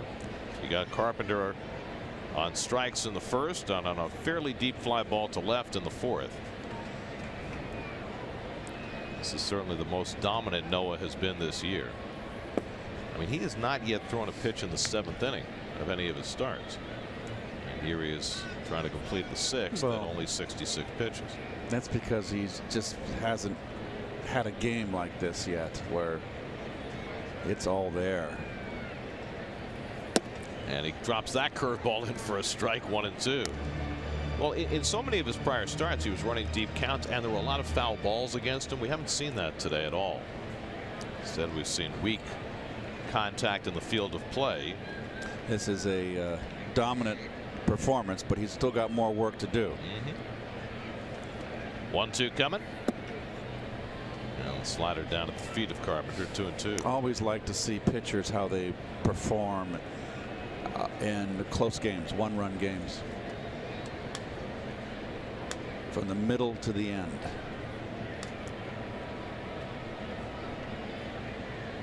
Two-two to Carpenter, and that's away with a changeup, 3-2. Syndergaard's given up 2 base runners in this game. Both were singles. Tommy Pham was erased on a caught stealing. DeYoung hit a 2-out single in the 5th, and that's been it. No walks, 6 strikeouts. Carpenter fouls it away.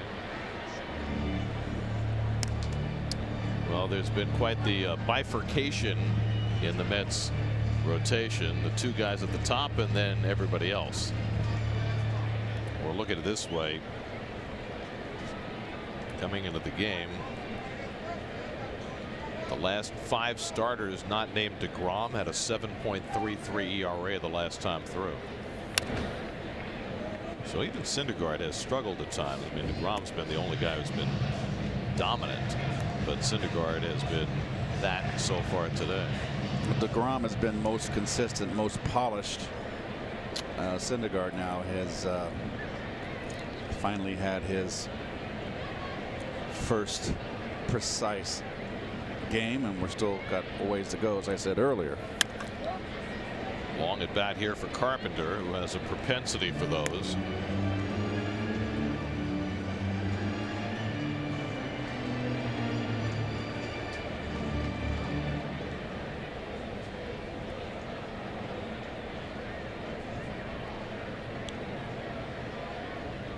This will be the 9th pitch of the at bat from Syndergaard to Carpenter.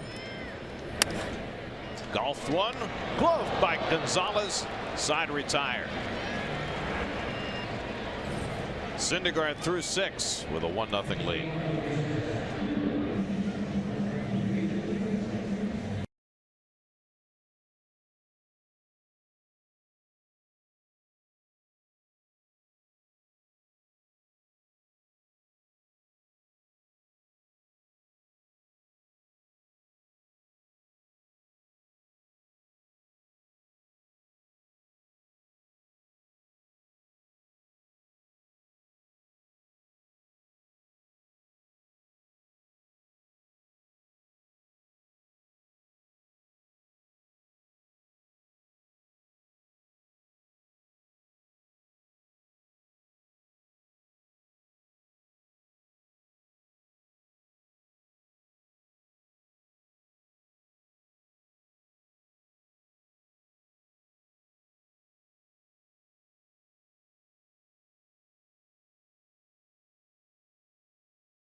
Michael Fulmer started that game against Ivan Nova. Quite a pitcher's duel there, and likewise here in St. Louis.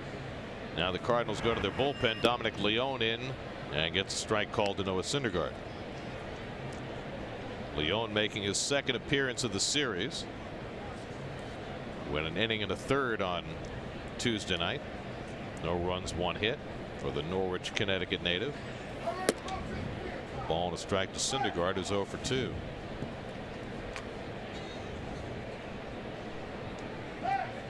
th game for Leone. Started out his career in Seattle, Toronto last year.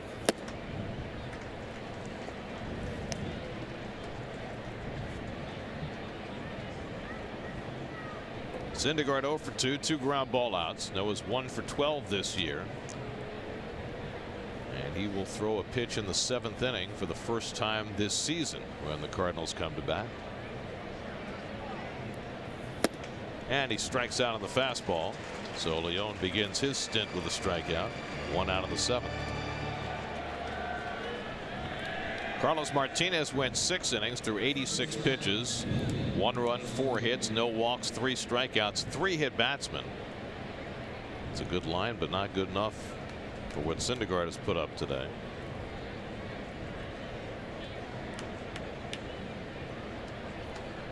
So you give up 1 run in 6 innings and your ERA goes up. That's when you know you're having a good year.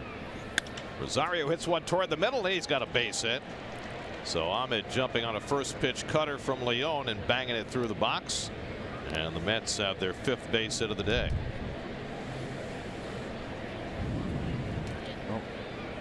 Ahmed just seems unfazed. He keeps swinging the bat. He's had a tough start. Second hit in this series in 9 at bats. And now Nimmo, who got plunked twice by Carlos Martinez. In fact, Nimmo has now been hit by Martinez 3 times this season. Got hit on opening day as well.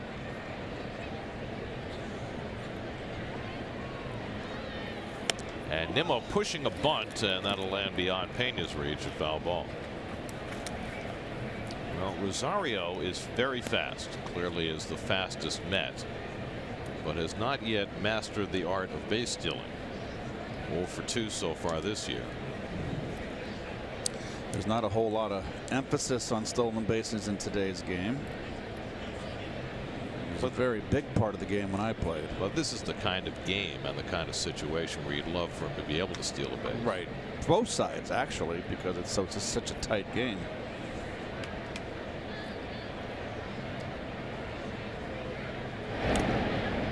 I mean, it's interesting because he is so attached to Jose Reyes, who was such a gifted base stealer during the prime of his career. But Ahmed has yet to really figure it out. Stole 7 last year as a rookie. Nimmo lines one into right for a base hit. Rosario around second. He'll go to third. And the Mets have runners at the corners with 1 out. So Brandon Nimmo on base for the 3rd time today. First start in 10 days, and he's taken advantage. Set the stage, fight for the big guy, hanging slider up, stays right on it. And that is a beautiful setup for Mr. Cespedes here. Rosario can fly.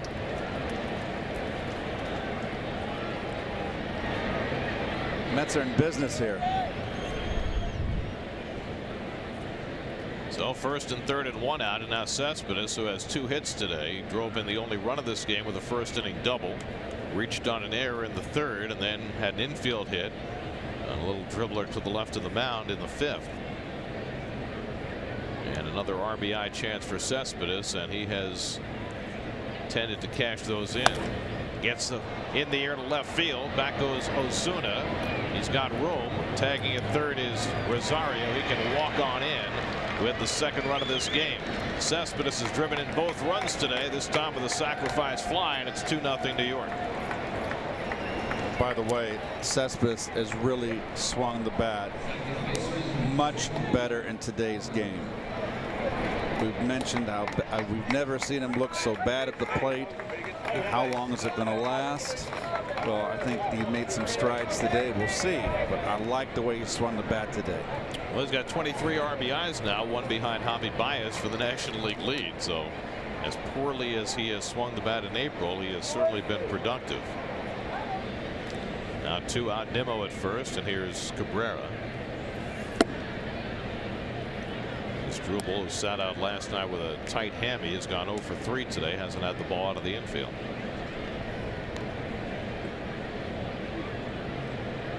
And it wouldn't be a bad spot for Nimmo to try to steal a base. He's got 1 this year.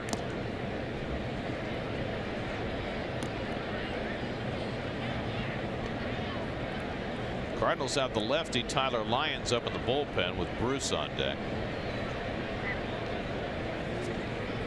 Lefty they've got down there.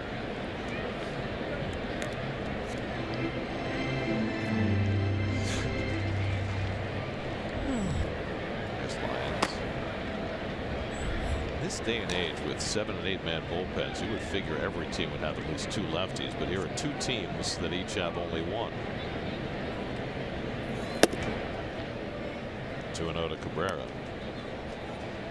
I mean, the Mets have found some very effective crossover pitchers. Gazelman and Sewald, neither one of whom have given up a hit to a lefty yet this year. But still,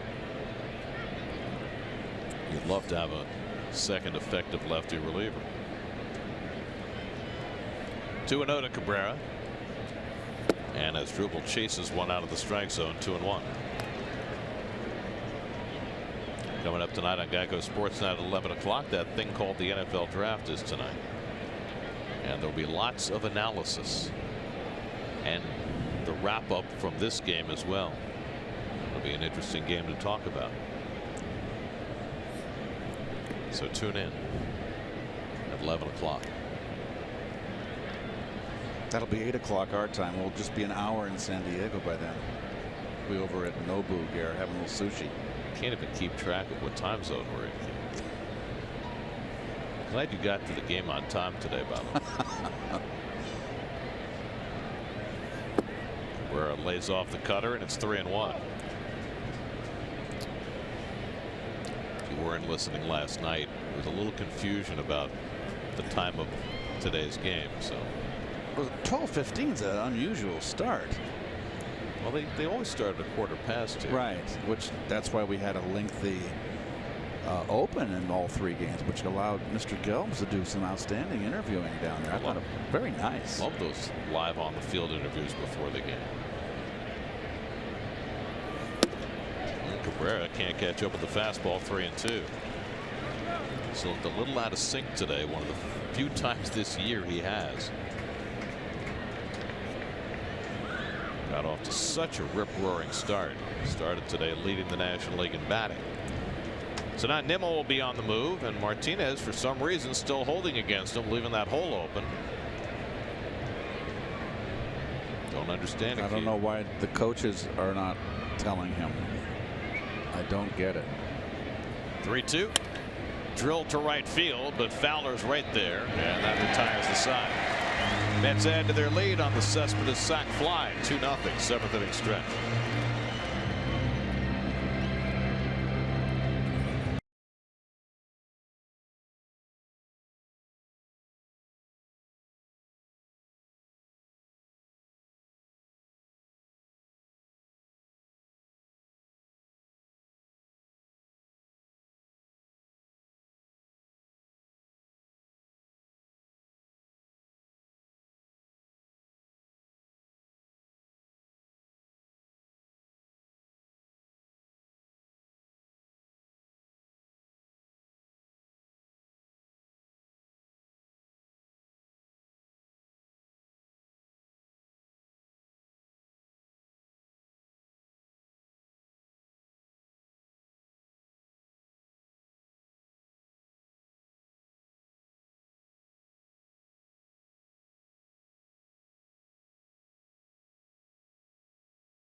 this tradition. It's the Clydesdale. A beautiful horse. They still parade him through here from time to time. Yes, they do. Tommy Pham leads off in the home 7th. Pham has one of the 2 hits for the Cardinals today, a single to left in the 4th, and then he took off too early, and Syndergaard threw him out trying to steal. And Pham gets jammed and flies one along the left field line. A long run for Cespedes. He slides, but he can't make the catch. Pham to second, and he'll pull in there. Well, Cespedes did everything right except catch the ball. Sprinted, slid, and just didn't make the connection. Had to get it in the heel of the glove. Oh, and there's a big sun field today too. It was off the webbing. Looked like a ball that he would normally catch, but he did not, and it scored a double for Pham. First extra base hit of the day for the Cardinals, and they get the tying run to bat with Jose Martinez. So Pham has 2 of the 3 St. Louis hits. First time all day they've had a runner as far as second base. And Martinez rolls one out to Rosario. Pham holds. Martinez retired. 1 out. God, there's so many Cardinals not running the ball out to first base. I mean, not even. I don't get it. I mean, there's a guy that's been how many years in the minor leagues? I mean, Martinez isn't fast when he runs hard, but certainly was not giving it full effort there. Now Marcell Ozuna, who's 0 for 2 today. Ozuna 1 for 11 in the series, but he had the go-ahead hit in last night's game against Steven Matz. 1-0.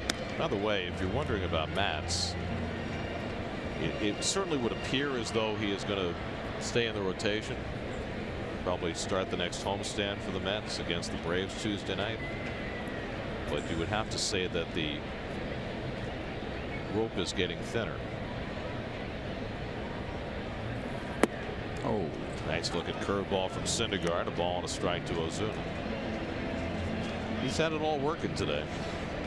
Hasn't thrown that many sliders, but the changeup's been great. Mixed in his curveball. His curveball's been good. He's thrown around maybe a half a dozen of them. Pham at second with 1 out. Excellent speed there. And Ozuna flares one to shallow right. That's going to fall for a base hit. Pham around third, and he'll score the Cardinals' first run. A little dunker into right for Ozuna to drive in a run to cut the Mets' lead to 2-1. It's almost like he cued this one a little bit off the end of the bat.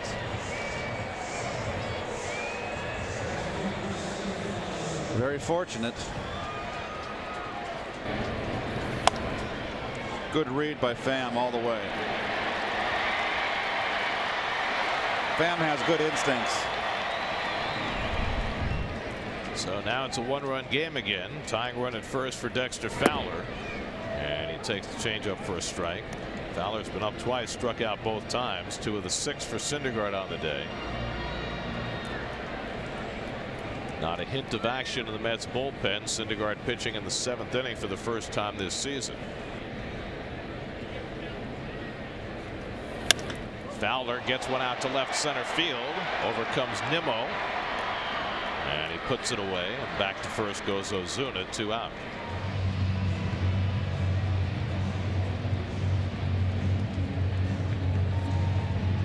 So 2 away. Now the dangerous Paul DeJong. He had an opposite field hit in the 5th inning. 1 for 2 on the day. I mentioned earlier that DeJong has 13 extra base hits against the Mets. That's in only 12 games. It ties the most extra base hits any active player has produced in his first dozen games against any team.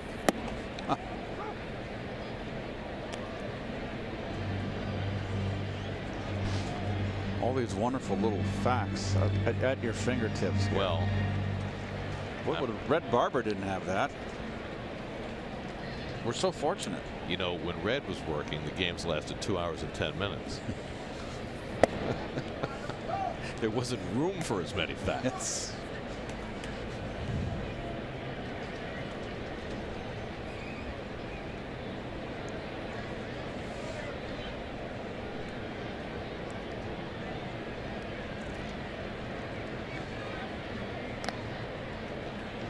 Ozuna not a real base stealing threat. Well, Syndergaard has tried to do his due diligence to pay more attention to the running game.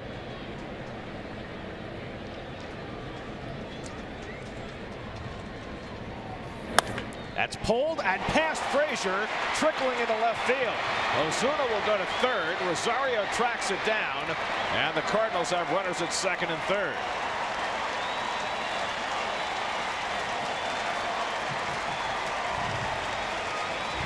Second time in this series that a smash to Frazier's right did not get stopped. It's a rip right there. Another good at bat by DeYoung. Frazier just couldn't make the play on the backhand. So another extra base hit for DeYoung. He'll get credit for a double. And just like that, the Cardinals have the tying and go-ahead runs in scoring position with Colton Wong coming up.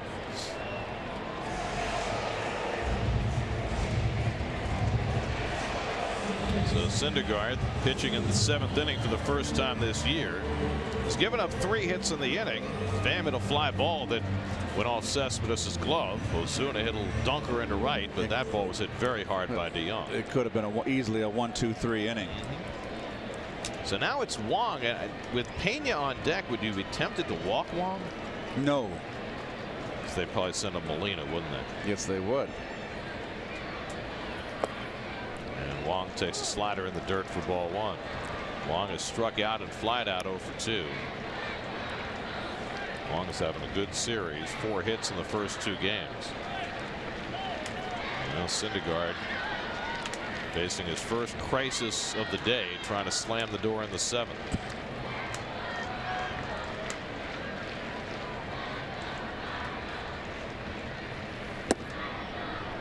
And he gets the changeup over for a strike, 1-1.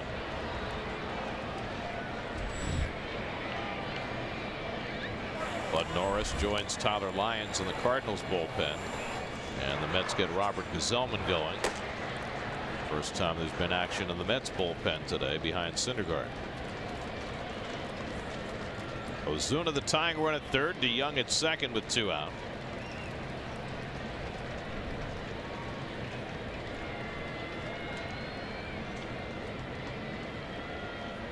And Wong pops one foul, backing out of play.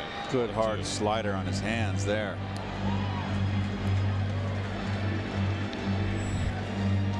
Francisco Pena, the catcher, making just his 2nd start of the year, giving Yadier Molina a rare day off, standing on deck.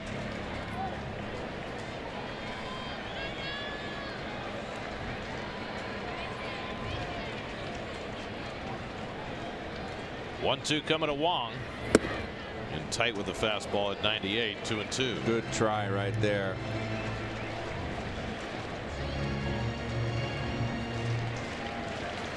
Noah has not walked a batter. He struck out 6, giving up a run on 5 hits. 3 of those hits coming here in the 7th.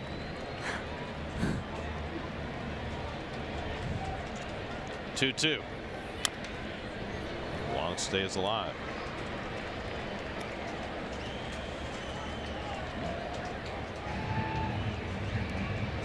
It's a good little battle right here. This is might be the at-bat of the game right here. A chance to put your team ahead with a base hit.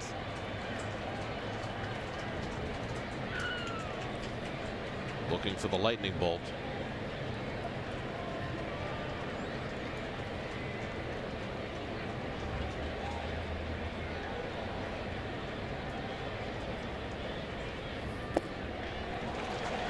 And now full count to Wong.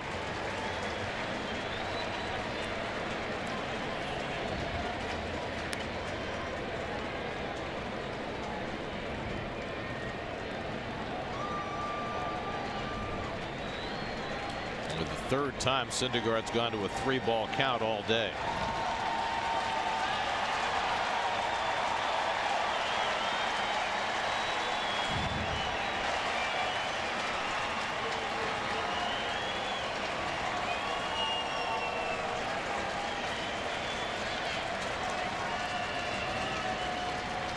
Three-two coming. Popped up, shallow left, long run for Cespedes into foul ground, untouched.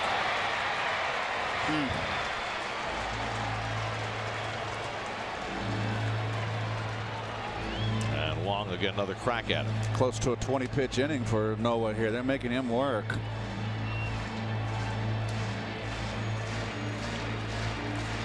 Well, he fairly sailed through the first 6. But Pham's ball off Cespedes' glove opened the door for the inning. Cardinals have 1 in and 2 more in scoring position. 8th pitch of the at-bat coming from Syndergaard to Wong.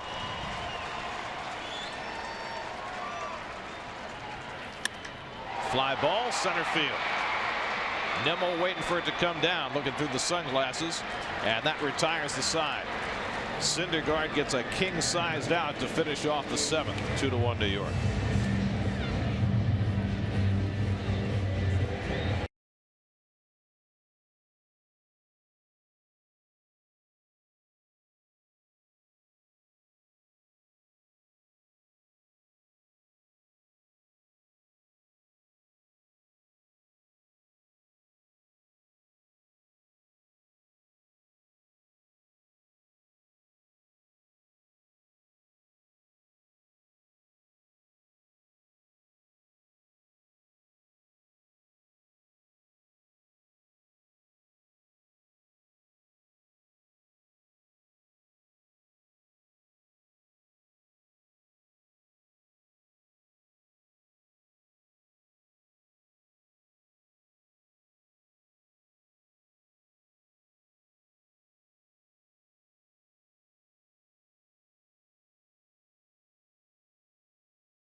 That's box score brought to you by Acura. Yoenis Cespedes, what else is new, has driven in the 2 runs today for the Mets. Mets have had just 6 hits so far. That's been enough. With Noah Syndergaard pitching as well as he has, finally hit his first roadblock in that 7th inning, but got a huge out. Not happy with himself, but really there was little to blame him for in that inning. Only 1 hard hit ball. Now the question is, 7 innings. Farthest he's gone this year, but only 90 pitches. Would you go back to him for the 8th? Well, no one's up in that bullpen right now. And in the last inning, Gazelman got up. I have a hard time giving a barometer to today's pitchers. He's a big, strong kid. I run him out there in the 8th inning. I think there are 2 competing views. One is that maybe he just spent all his bullets getting out of that jam. But the other view is you got the 8 and 9 hitters coming up the next inning. Maybe you let him start the inning and see how the chips fall. He's got brilliant stuff. It should have been a clean inning for him, really. We did not see him getting handshakes in that dugout, so it could well be that he will get the 8th inning. Jay Bruce leads off against the new Cardinal pitcher Bud Norris, who's been doing some closing for the Cardinals early in the season.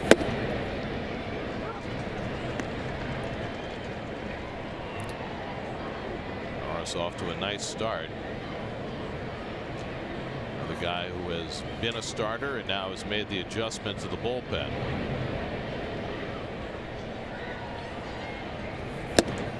And you know, Norris has known since they signed Greg Holland right after opening day that eventually Holland was going to take the closing job, and it looks like that transition has happened with him pitching here in the 8th inning with his team down a run.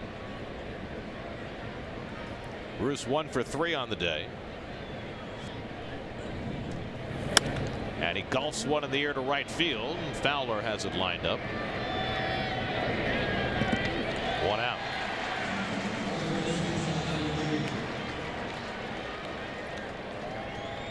So Bruce retired, and now Frazier, who's 0 for 2, was hit by a pitch his last time up by Carlos Martinez, who hit 3 batters today. Frazier and Nimmo twice. Martinez gave up a run on 4 hits in 6 innings. Dominic Leone gave up a run on 2 hits in the 7th inning, and that run proved crucial when the Cardinals got one back in the bottom of the 7th against Syndergaard.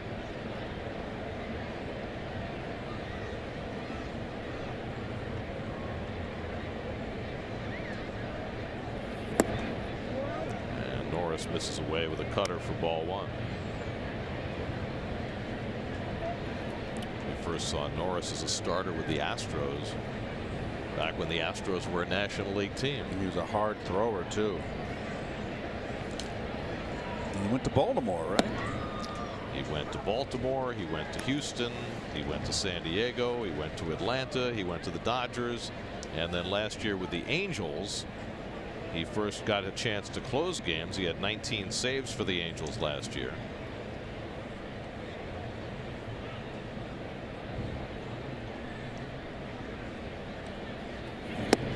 Frazier takes a slider for a strike, 1-2.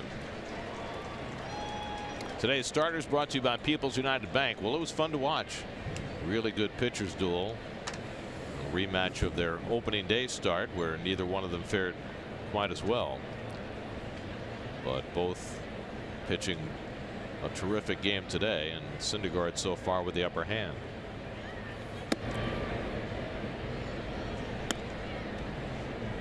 Well, there's still nobody up in the Mets bullpen, and with 1 out and Frazier batting, that'll tell you that Syndergaard is going to start the 8th.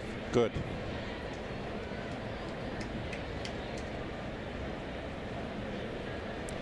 DeGrom's the only Met pitcher to throw a pitch in the 8th inning this year, only starter. A cutter off the plate to Frazier, and Todd works it to 3-2 with Adrian Gonzalez on deck. Bud Norris, now 33 years old, out of Cal Poly San Luis Obispo.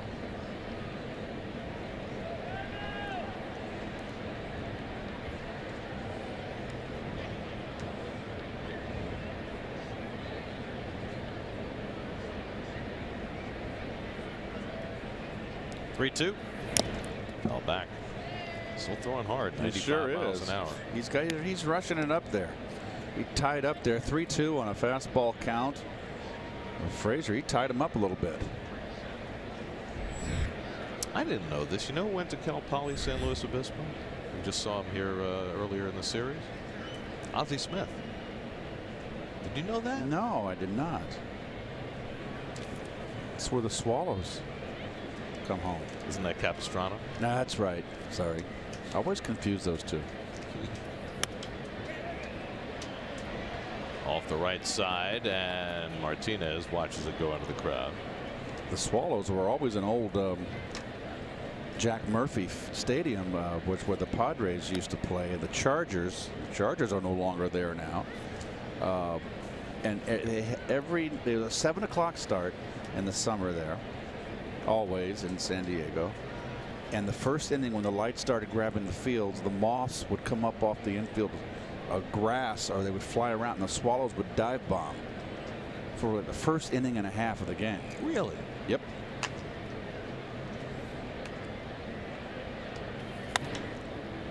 Along the left field line, Ozuna chases over, and it lands, and it's a foul ball. Did he lose it? I don't know like what he pulled up. He was definitely not in touch with the ball. He's not wearing sunglasses out there, and it is a sun field today. We've seen that with Cespedes, but he definitely did not have a good read on that. Almost like he didn't see it.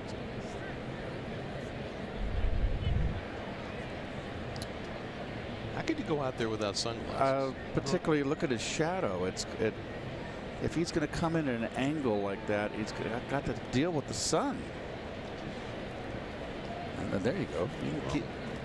That's not doing you any good, is it? Not on top of your hat. There you go. That's the way to go.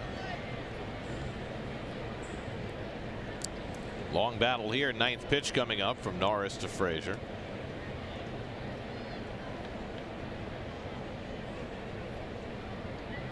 And Todd goes down swinging on the slider for the 2nd out.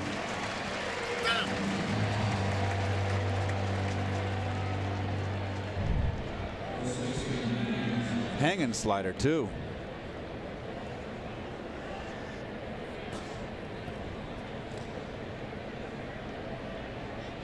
The fact that that ball kind of just bunched up inside, stayed in, kind of tied him up a little bit.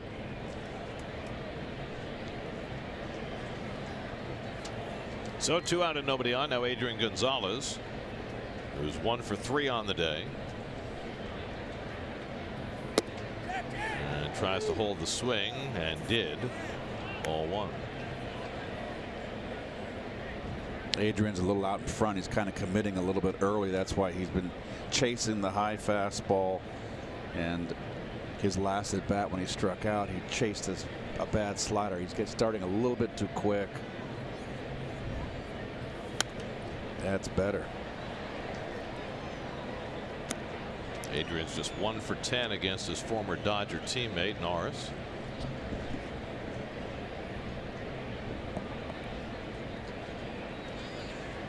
Mets 2 runs 6 hits. The Cardinals 1 run 5 hits. Gonzalez batting with 2 out and nobody on. And Adrian fouls that off the left side. 1-2. Watch SNY Mets games on the go on any device with live streaming presented by Verizon. Just visit SNY.TV or download the NBC Sports app today for live streaming coverage of every SNY Mets game.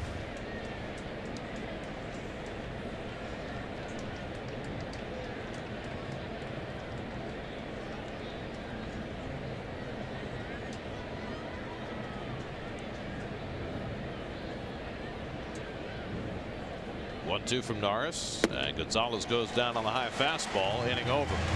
1-2-3 for Norris with a couple of strikeouts. Syndergaard back out from the bottom of the 8th with a 2-1 lead.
Well, Noah Syndergaard has been at his dominating best so far this afternoon.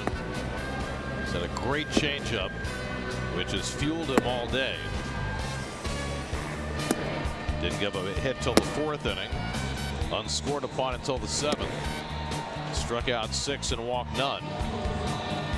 And he will take them out for the 8th inning at 92 pitches.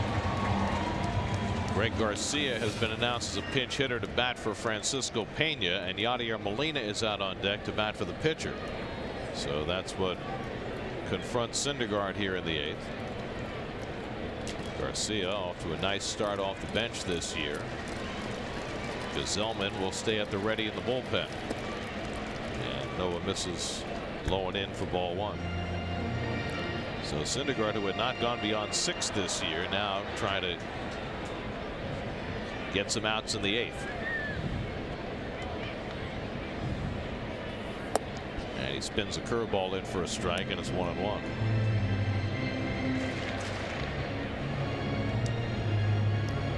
There's Molina on deck, Matt Carpenter behind him.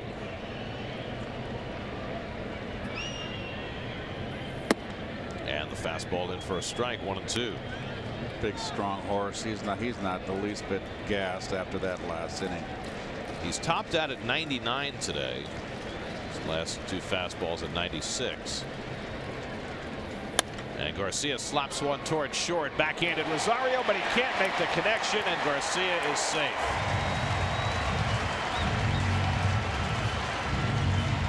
And the Cardinals have the leadoff man on the error by Rosario. Late in the game there. God, just didn't get down. Tough play. So now Molina will pitch in. Well, the Cardinals got their leadoff man on in the 7th on a play Cespedes was unable to make. Wouldn't score an error, but still one he normally makes. And now they get the leadoff man on in the 8th on an error by Rosario. So Syndergaard trying to persevere around his defense. And now Molina, who caught the first 2 games of this series, went 1 for 9. With the tying run at first and nobody out.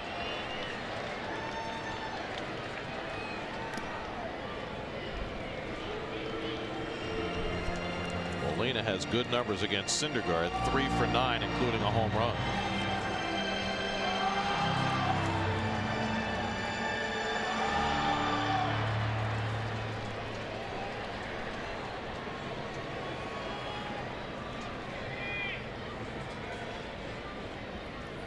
Yadi bluffs bunt and takes a curveball for a strike. Interesting why he would do that in a situation where, you know, he's got 6 home runs.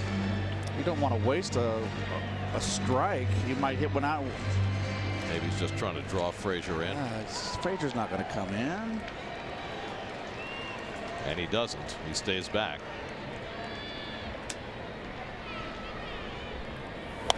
Molina fouls one back our way.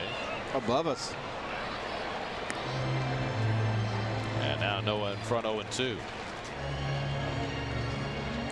Well, you got Carpenter on deck. Blevins is not up in the bullpen. It's the one left-handed bat in the lineup that you would get a lefty ready for, but because Gesellman's been so good against left-hand hitter.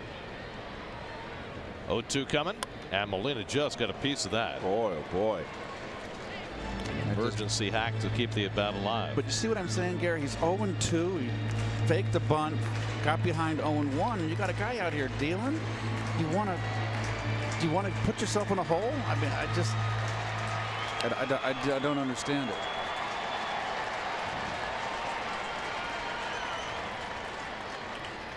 Struck him out. Another great changeup by Syndergaard to get Molina for the first out of the inning. That's just too good. Too good. Sinking in too tough to lay off. That pitch has been his difference maker all day. 7 strikeouts now for Noah. He's at 100 pitches.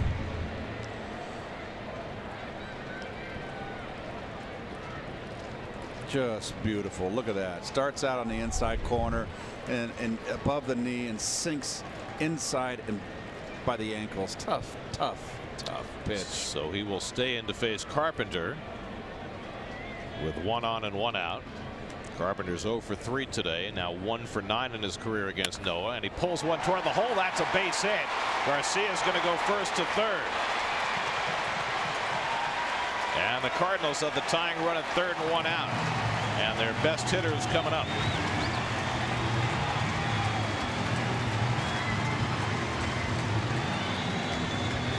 And Mickey Callaway is calling for the bullpen. Robert Gazelman's coming in. Change up again. This time it looked like when you got a first and third situation, a runner on first, and I'm a little more reluctant to throw the change up with a left-hand hitter up because the ball can pull, and you got that hole on the right side of the infield, and it sets up a first and third. Longest outing of the year for Syndergaard. He leaves with the lead, but the lead is hanging by a thread as Robert Gazelman comes on to relieve him. Call to the bullpen brought to you by Verizon.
Robert Gazelman steps into a tight spot in the bottom of the 8th. Mets holding on to a 2-1 lead.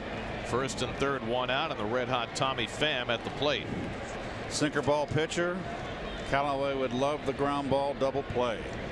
Pham is 2 for 3 today. Harrison Bader is the pinch runner at first base, running for Carpenter. He carries the go-ahead run in this game. The inning opening on an error by Rosario. Carpenter with a hit, and Gazelman, who got himself in and out of trouble on Tuesday night, picks up Noah's trouble here in the 8th. And Pham grounds one through the hole, and that'll tie the game. Garcia comes in on the RBI hit by Pham, his 3rd hit of the night, and we're all even at 2. Unearned run. Nice hitting, not wasting any time, not much sink on that fastball. Pham staying very level on that swing. Well, his head wound has proven no issue. 3 hits after injuring himself in the batting cage last night. So Syndergaard cannot win. He could possibly lose this game. Yes, he could. Bader is his responsibility at second, and now Jose Martinez, who faced Gazelman Tuesday night, and Gazelman made him look bad in striking him out. And he could use a double play grounder in the worst way. Martinez 0 for 3 today. Has already hit 2 ground ball outs. And he takes one on the corner for a strike. Syndergaard can only watch. His defense certainly did not help him the last 2 innings. No, it did not. A play Cespedes probably should have made. A play Frazier could have made. A play that Rosario absolutely should have made. And none of them were made.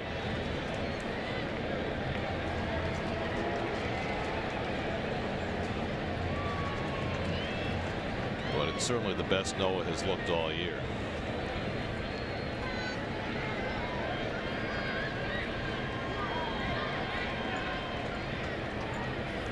Martinez pounds one into the ground.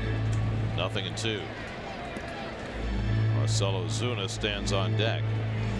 Martinez has got a long swing.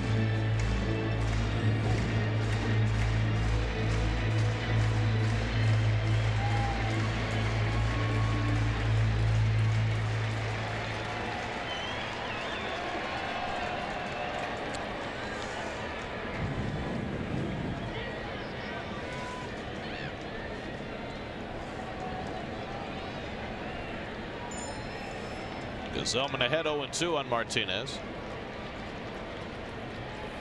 Oh, whoa. Got the slider up. You saw the reaction after that pitch of Gazelman. He knew he hung it. 0-2. Remember, he struck him out the first game, Gary. He got ahead of him and put him away real quick with that bad slider down in the dirt. And that got Martinez to chase, and that's what he was trying to do there. But he got away with one. See if he comes back with the sinker here, try and get the ground ball. I say a slider in the dirt. And you would be correct. Good stop by Nito, 1-2.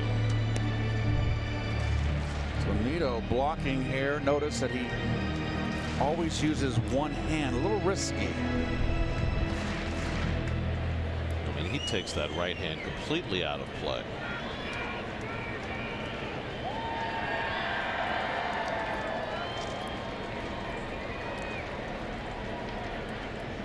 One-two coming. And now 2-2.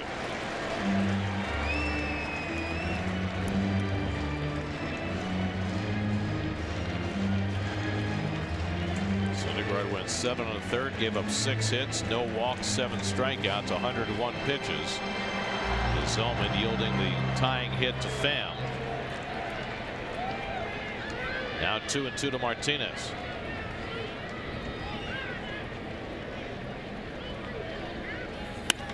Double play ball to Rosario. The turn by Cabrera. 6-4-3 double play ends the inning. So Gazelman gives up the tying hit. Takes away the chance for Syndergaard to get a win. And this game is 2-2 as we go to the ninth.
Yadier Molina stays in behind the plate for the Cardinals. Greg Garcia stays in at third base, and Greg Holland will pitch the 9th inning for the St. Louis.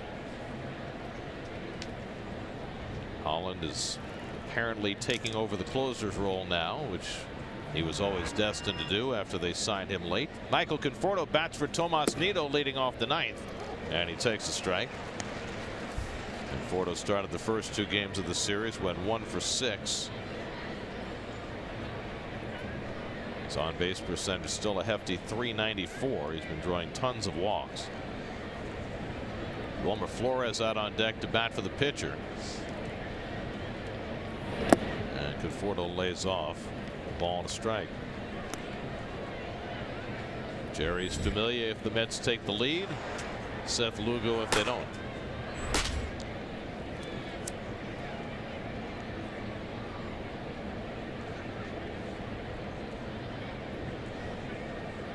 Greg Holland, who had a great year in Colorado last year after his heyday in Kansas City. And he fires in the dirt to Conforto, 2-1. Well, here is the strength. One of the big strengths of this Met club in spades is the bench. We've said it ad nauseum, but it's there. It's blatant. It's right there in front of him. It's a terrific bench that Callaway can draw on. And his 2 biggest guns, Conforto and Flores, today, coming up back to back here in the 9th.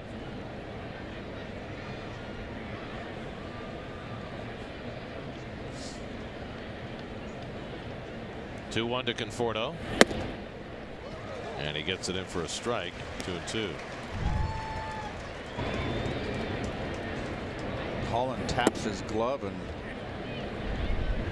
almost like he's it's amazing how he goes sideways toward first sideways base. like he wants to go sideways, and he rights himself. It's very awkward, it seems.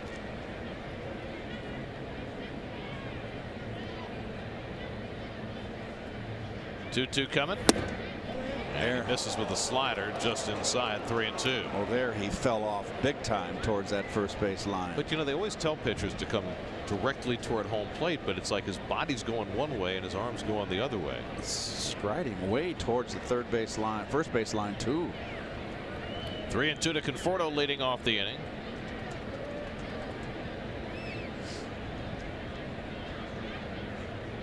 And Michael grounds one toward the hole. Base hit. And the Mets have the leadoff man on in the top of the 9th. Well, they didn't play the full shift against Conforto, and he took advantage and found the traditional hole on the right side. Full count just out of the reach of Wong. Gets things started for the Mets. It's interesting, isn't it? Because so often against Conforto they will play the full shift, and that would have been an out. Not that time. Now it's Flores batting for the pitcher with Rosario on deck. Wilmer got a start yesterday at second base, went 0 for 4. He has walked in each of his last 2 pinch hitting assignments. Each team now with identical totals: 2 runs, 7 hits, 1 error. And Conforto the tie-breaking run aboard with nobody out.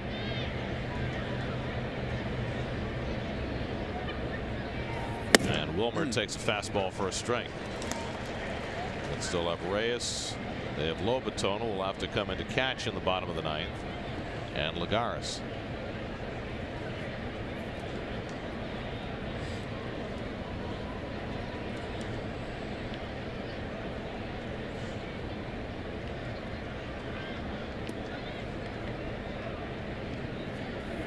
And Wilmer flies one out to right.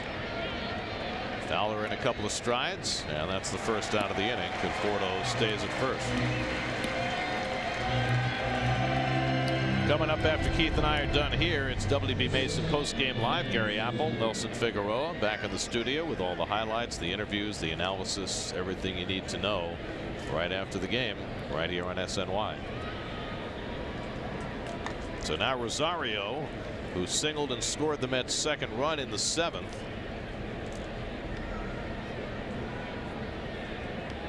Conforto at first and 1 out.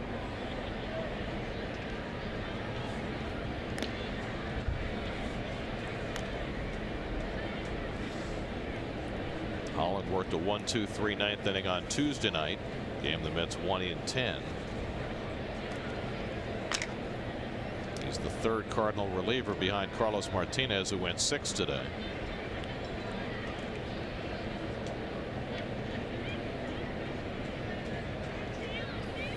Rosario dribbles one. It'll kick foul.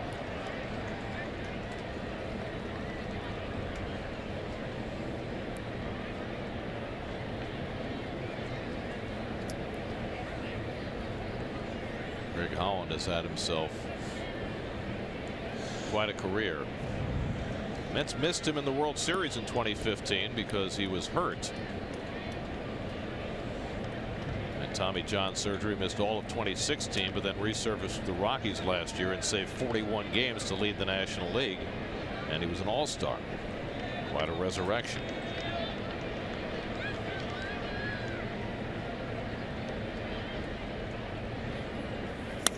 Tap toward the middle. DeYoung to his left.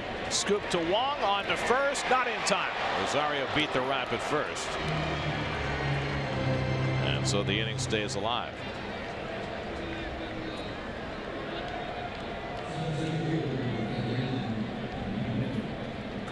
Tough turn of a double play for a second baseman with the ball up the middle. And your back is to first base. You got to pivot with the speed of Rosario. Very difficult. And now Nimmo will get a chance with 2 out and Rosario at first. And I mean, if he's ever going to steal a base, he could try it. I mean, this would be the time. Nimmo's been on base 3 times today, twice hit by a pitch, and he had a single to right field his last time up in the 7th. Rosario does not have a steal yet this year. He's been caught twice. And Holland will pay attention to him.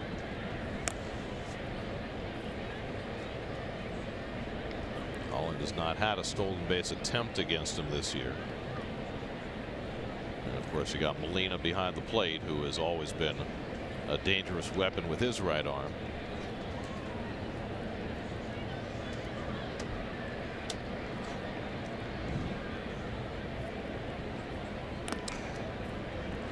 Starting to see a lot more throwovers by pitchers this year. Very much aware of stolen base potential.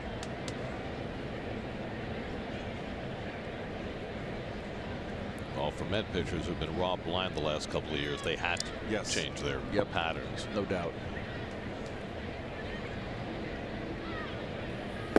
Nimmo badly fooled. 0-1.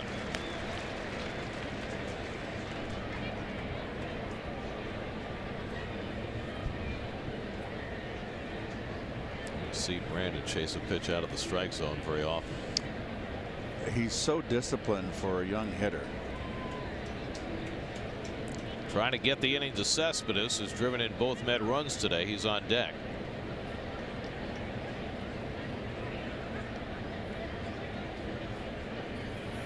And Nimmo again with a half swing. He held. And apparently he did not swing. 1-1.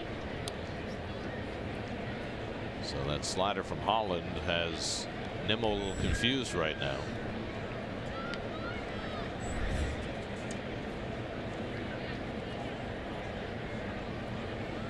Brandon has 1 previous at bat against Holland. 0 for 1.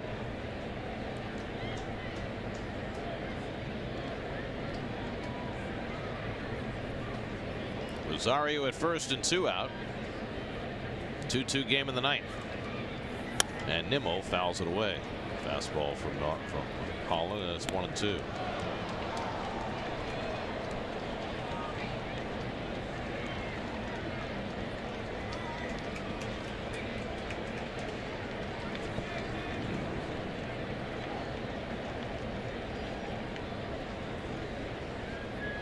Nimmo getting the start today in center field.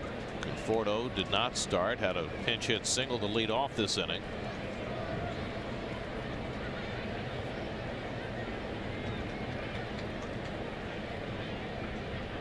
One-two.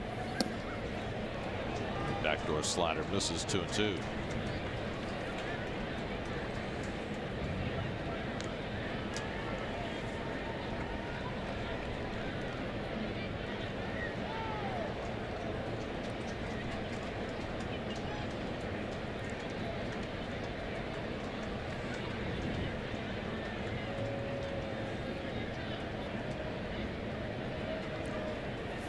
And Brandon strikes out on the slider, and the inning comes to an end. Let's get the leadoff man on at the top of the ninth. Can't move him to the bottom of the ninth. Still tied at 2.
Alone plus live reports straight from Dallas in the War Room in Florham Park on Jets Nation. Draft Day special presented by Redbox On Demand. Pre-draft coverage begins tonight at 7 only on SNY. Jose Lobaton in to catch in the bottom of the ninth, and Seth Lugo will try and get this game to extra inning. Well, the last time that Seth pitched was it's 5 days rest for him. It was back in Atlanta.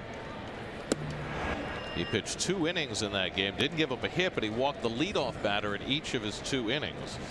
It was that 12-inning Med win last Friday. Faces Marcell Ozuna leading off the bottom of the ninth. Ozuna drove in the first Cardinal run with an opposite field single against Syndergaard. He flies this one out to right. Bruce on the warning track has room to make the catch. So Ozuna giving one a ride to the opposite field. 1 out. Here's your game summary. Noah Syndergaard was tremendous today. Got into the 8th inning for the first time this year. Robert Gazelman gave up the game-tying hit, but then got a double play to stem the tide in that 8th inning. And the Mets, who had a 2-0 lead, now trying to get this game to the 10th. Dexter Fowler is 0 for 3 today. Struck out twice and flied out.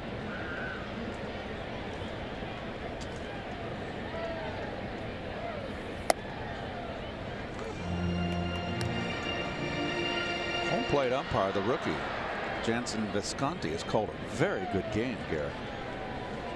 He's been really sharp behind the plate. First time we've seen him.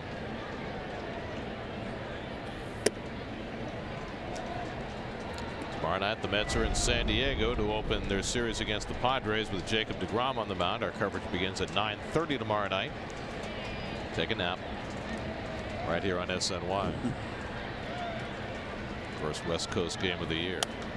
Fowler fouls one off the left side out of play. I mean, it takes a little adjustment for the fans to, you know, get ready for a late night game. It's the only one, though, because I think the Saturday game starts at 8:30 Eastern, if I'm not mistaken, and then Sunday at 4 o'clock. So just one late night we ask of you tomorrow, folks. Thank you, Keith, and I appreciate it. We hope we don't put you asleep. And Fowler is hit by the pitch, and he'll go to first base. Well, this game began with Nimmo getting hit on the foot by a pitch, And he scored the first run. Now Fowler gets hit in the 9th, and he's having a little trouble getting up. 2 hit batsmen hit on breaking balls, almost identical. Lugo here with the breaking ball hitting Fowler on the foot, and Carlos Martinez on a similar breaking ball hitting the back of the back calf of Nimmo earlier in the game. Well, Fowler with the trainer out to accompany him. Looks like he'll be okay to stay in. Be careful not to get deked here. That steal a base. You don't want to get him steal a base. Right, got him on the toe, side of the toe. Big toe, left foot. Well, Fowler, you know, he has not been running real well in this series. Not on the bases, not in the outfield. I'm not sure whether there's something amiss with him even before this. In any event, he carries the potential winning run at first, and the very dangerous Paul DeJong is coming up, and so Lugo has a spot to pitch out of here in the 9th as Fowler tries to shake it off. And he assures Mike Matheny he's good to go. Meanwhile, DeJong is 2 for 3. He hit that bullet that went by the backhand of Todd Frazier for a double in the 7th inning. He's got a single and a double today, and he's got the winning run at first with 1 out. Of all the Met pitchers, Lugo has done the best job against DeJong, who is 0 for 5 against Seth.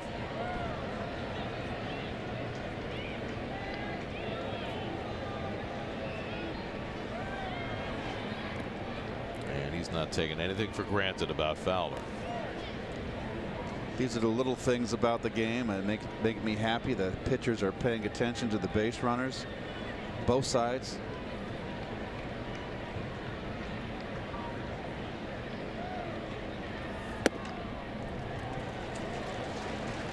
To DeJong. Left-hand hitter Colton Wong waiting on deck. There's nobody up behind Lugo. This is his inning after Gazelman finished off the 8th. And that rides inside, and now it's 3-0. A walk would push the winning run into scoring position. And Lugo, like so many in that Met bullpen, has had trouble with the bases on balls. It has been a huge point of emphasis for Mickey Callaway and Dave Island. You mentioned Lugo walked his first batter in each of his 2 innings in Atlanta last outing, and now here he is after hitting Fowler. He's fallen behind 3-0 on DeJong.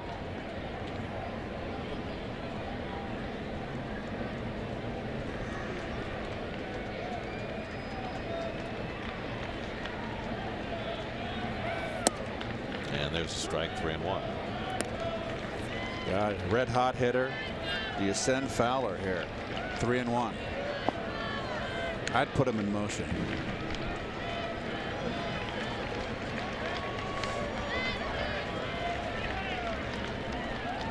Nope. Not going.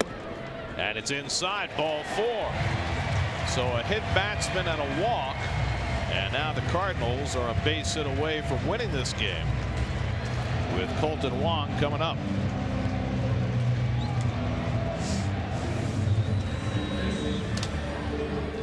Well, this is kind of like the mess that Gazelman put himself in the 9th inning in the first game of this series, when the Cardinals got the first 2 men on a walk and a bloop hit, but he was able to get out of it. Now Lugo trying to escape from his own jam in the 9th inning today. Wong is 0 for 3, and the curveball in for a strike. Wong has struck out and flied out twice. Another left-hand hitter, Greg Garcia, on deck.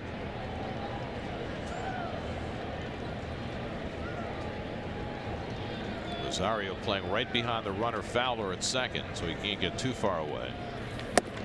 And Wong takes the fastball away, 1-1.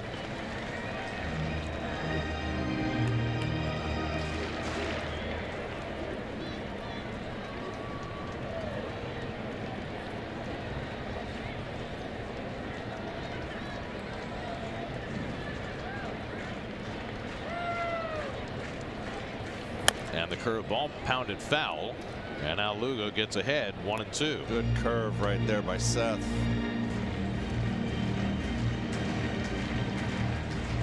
Well, that's what we were talking about. The Mets bullpen has just had a devil of a time throwing strikes, and it's been everybody. Ramos and Blevins and Familia and Lugo. It's got to change. 1-2. Just missed inside. Nice try. That would have been a great pitch for Lugo to get. But now he's got to throw another to Wong with Garcia waiting. 2-2 last of the ninth. 2-2 to Wong. And the curveball that bends outside, and now it's a full count. Gosh, I can't send the runners here, Gary. Not 3-2. Not to strike him out, throw him out. Not with a left-hand hitter up. Nope. Well, Lugo living on the precipice.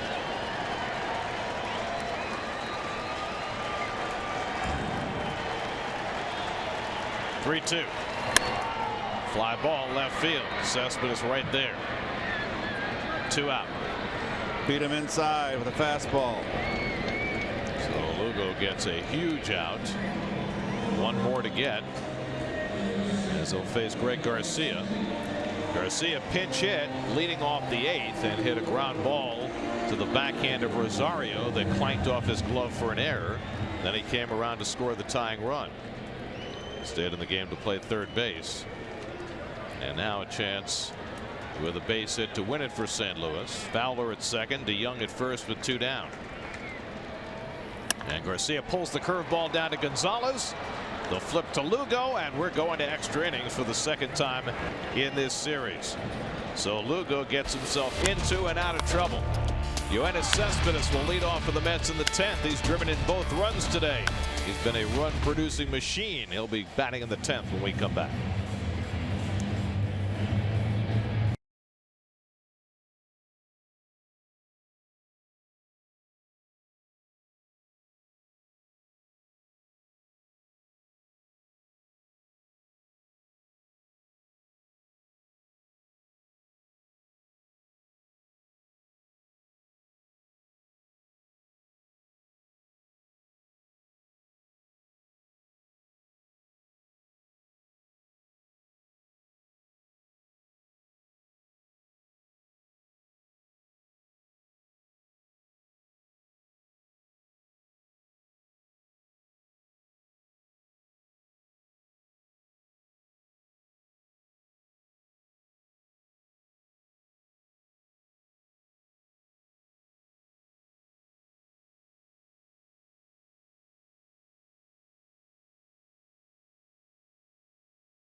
Easily standing up. And then in the 7th, the sacrifice fly. Swinging the bat much better today. The best I've seen him swing all season. Also has an infield hit today. He's 2 for 3, and he'll face Luke Gregerson, who comes on to pitch the 10th inning for St. Louis. Gregerson worked 2/3 of an inning Tuesday night. Retired his only 2 batters. And he starts Cespedes off with a pitch low and in for ball 1. Cespedes, Cabrera, and Bruce 2, 3, and 4 in the batting order. Mets are 3-0 in extra innings this year, including 2-0 on this road trip. They won a 12-inning game in Atlanta. They won a 10-inning game here Tuesday night on Jay Bruce's home run. And now here they are in extra innings again. And Cespedes takes in the dirt 2-0. And I just want to remind you, Keith, that it was you who said we were going to get into San Diego thus and such an hour and dinner and all that stuff. Don't worry, the pilot will give it a little extra gas. We'll cut through that headwind. Just reminded you then, and I'll remind you again, we have played some lengthy games here in St. Louis. Yes, we have. Here's the 2-0. And Cespedes, it's a rocket right at Garcia for the first out. He's starting to come around.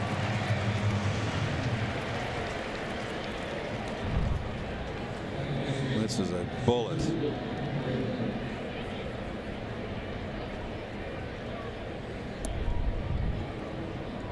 So one hard out for Gregerson. And now as Dribble Cabrera, who's 0 for 4 today.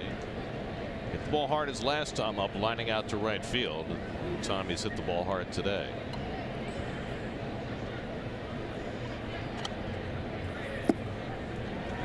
The sinker has him flailing, 0-1. Extra innings on SNY is brought to you by Nissan. Get the technology of tomorrow today at Nissan Now. Shop ChooseNissan.com. So it's Nissan's fault we're in extra innings. Because they sponsor extra innings? It's brought to you by. Cabrera flies one out to center. Tommy Pham battling the sun and stays with it. 2 out. I just remember that one game we played here in St. Louis that went deep into a Sunday afternoon was the first time that you trended on Twitter. Yes, I remember that lovely lady that fell asleep on one of the bleacher seats out there, laying on her back. Remember, there was no one in the ballpark. And you know that was your first time, and now you're a denizen of Twitter. Practically own the place. I like that. I like being called a denizen. Well, Jay Bruce in Tuesday night's 10th inning slammed a home run that put the Mets over the top, hit it over the center field fence against Matt Bowman.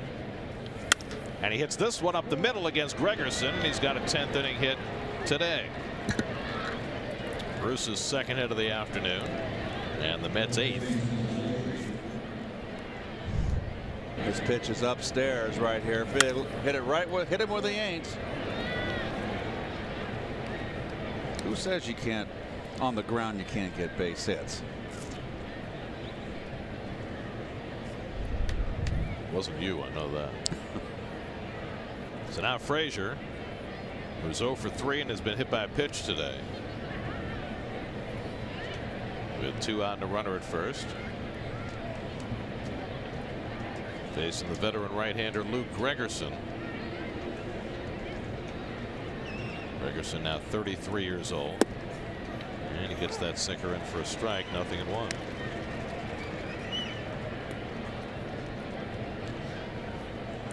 Gregerson last year pitching for the world champion Astros in 65 games. Did a great job in the postseason last year. They hardly used him in the World Series. But when they used him, he was effective. Slider to get ahead on Frazier, 0-2. He only had 2 appearances in the World Series, but 5 altogether in the postseason last year. And he did give up a run, only 2 hits.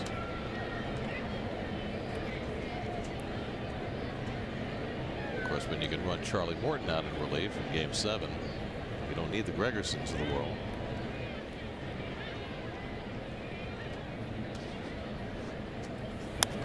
Frazier manages to get a piece of that slider.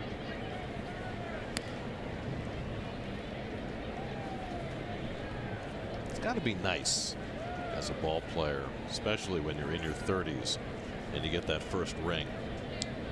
Oh, a long wait, huh? Yeah. Not everybody gets 2.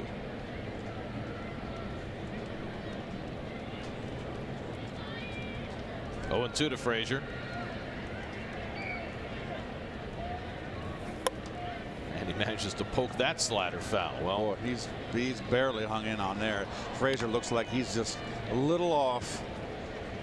Doesn't look comfortable up there. Number 21. That's Curt Flood's number, I believe. The old Cardinals center fielder. 21 for a Met. It's Cleon Jones. Yes, two good hitters. Two 300 right-hand hitters. Bruce at first and 2 out. Frazier trying to hang in against Gregerson. And he takes that slider off the plate, 1-2. It's 4 straight sliders he's thrown him.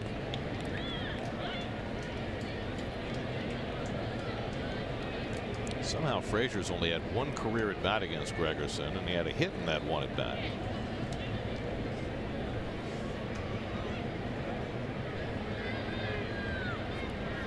One-two coming, and he lays off the slider again. Now it's 2-2. So he's getting a look at that pitch over and over. Adrian Gonzalez would be next. This game began as a tremendous pitcher's duel between Noah Syndergaard and Carlos Martinez. Mets had a 1-0 lead going to the 7th. 2-0 lead going to the bottom of the 7th, but the Cardinals able to tie with a run in the 7th and a run in the 8th.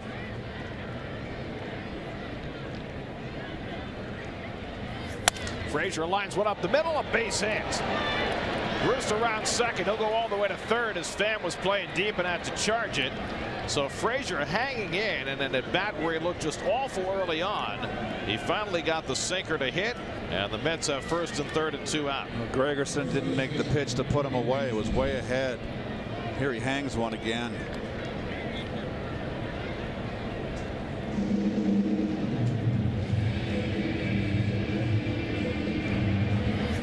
Well, no doubles this tie ball game late. The ball wasn't struck that hard either. Bruce not hesitating. So after 2 out and nobody on, the Mets get back-to-back hits from Bruce and Frazier. Mike Maddox, the Cardinal pitching coach. Sorry, Greg.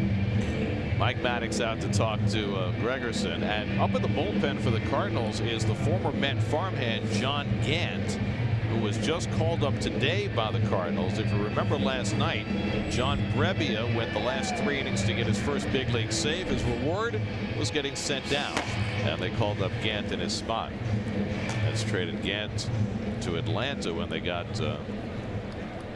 Uribe and Johnson from the Braves during their run in 15. Tyler Lyon, the only left-hander not in to face Gonzalez here, the veteran clutch hitter. Gonzalez 1 for 4. Jose Lobaton is on deck. So we'll see how carefully they pitch to Gonzalez here. And Adrian takes one off the plate for ball 1. I thought when Mickey brought Lobaton and the new pitcher in that he put the pitcher ahead of Lobaton, because you can bat for the pitcher but you can't bat for Lobaton. But he put Lobaton in the 7th spot where Nito had been and left the pitcher in the 8th spot, so that would leave Lobaton up with the bases loaded if Gonzalez were to walk. Bases loaded once again. Taking low 2-0. Whereas if you had the pitcher batting 7th and Lobaton hitting 8th, you could have pinch hit. Could have sent up Reyes or Lagares in that spot. It's one of those small details that playing the National League game you got to think about. Familia hoping for a save chance, staying semi-ready. Gregerson behind 2-0 on Gonzalez.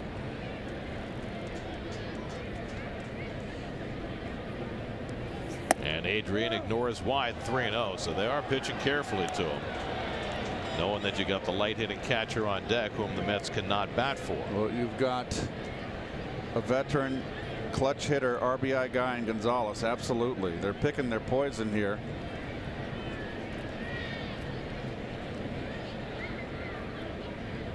I gotta believe they're just going to load these bases here, not even take a chance. And a borderline strike, 3-1. A lot off that time to get that pitch in. Bruce standing at third, representing the go-ahead run. Frazier at first with 2 out. Mets have gotten 2 straight 2-out hits and looking for a third from Gonzalez to try and get that lead run in. And Adrian takes it high, and they do walk him, so it's going to be left to Lobaton.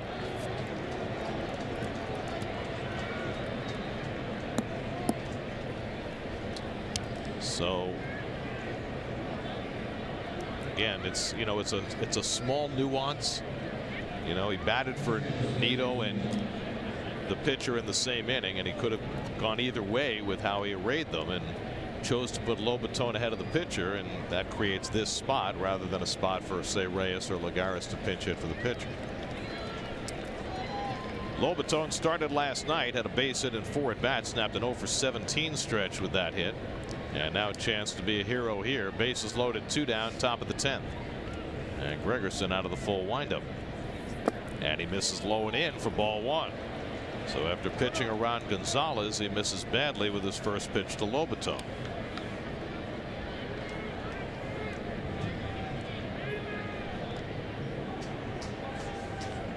Be a nice little redeemer for Lobaton here to come through in the clutch. Lobaton hitless in his only career at bat against Gregerson. Don't see too many relievers use the full windup in this position.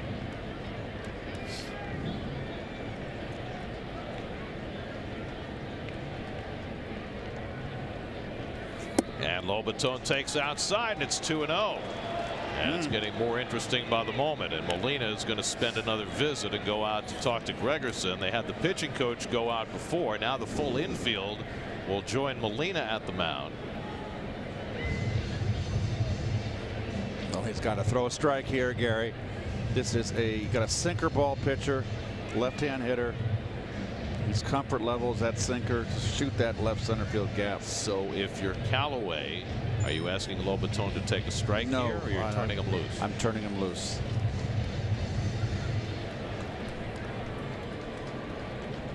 He's got to throw a strike here. So if he doesn't, he's in big trouble. Big opportunity for Lobaton. Bases loaded, 2-0 count, and he takes it on the corner, 2-1. That wasn't a pitch to hit. Well, he came inside and didn't mean to. Molina was set up on the outside corner. Still got to throw a strike. Can't monkey around here with the bases loaded. Lobaton with 1 RBI as a Met. And that's low and in, ball 3. And now Gregerson right on the edge of giving the Mets the lead. Same thing here. Swinging. Look at that hole on the left side of the infield with the shortstop DeYoung way up the middle. Sinker ball pitcher just poked that right between them, right out there to the left. And Lobaton takes low, ball 4, and it forces in the go-ahead run. How about that? They pitch around Gonzalez to get to Lobaton, and Gregerson can't throw a strike. Bruce comes in to score, and it's 3-2 New York in the 10th. A veteran pitcher like Gregerson, you would not even think that would ever happen. He missed poorly. All of this, remember, after 2 out and nobody on. Bruce singled up the middle, so did Frazier. They pitched around Gonzalez to get to Lobaton, and Lobaton draws the walk to drive in the go-ahead run. And now Jose Reyes will bat for Lugo, who's now in line for the win, and Familia will throw like he means it in the bullpen. Meanwhile, Mike Matheny is on his way to the mound, and he's going to make a pitching change now. Gregerson unable to seal the deal in the top of the 10th. Mets have taken the lead, and Gregerson will exit. We'll be right back to St. Louis.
Bases loaded spot in the 10th. He pitched in the first game, got the loss, gave up a run in the 10th inning of that ball game, the first game that Mets won. And he's here now to base hit here by Jose breaks this game open. Reyes pinch hitting with the bases loaded and 2 out, and he takes away from Bowman for ball 1. Last we saw Reyes was Saturday in Atlanta. He got a start and picked up his first 3 hits of the season. He's got Frazier at third, Gonzalez at second, and Lobaton at first. That's taking the lead on a bases loaded walk by Lobaton. And now Reyes takes one at the knees for a strike, 1-1. Reyes started out the year 0 for 20 before he finally got that first elusive hit, and added a couple more in that game in Atlanta.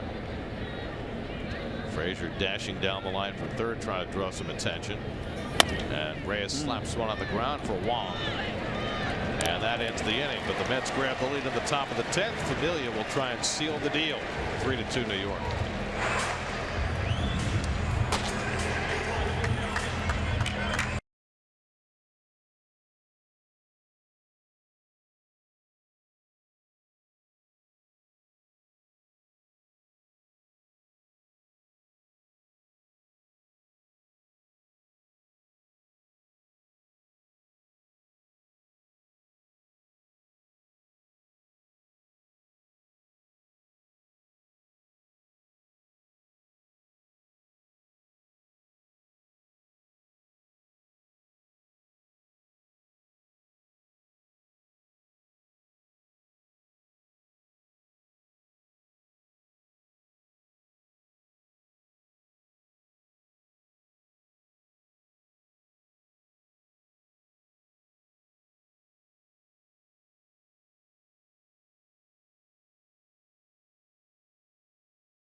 Hitting with 1 for 21. Oh, that says it all. Game approaching 5 hours old. The pitcher says 1,000 words. I would like some wings. I would like to trade places with that guy right there.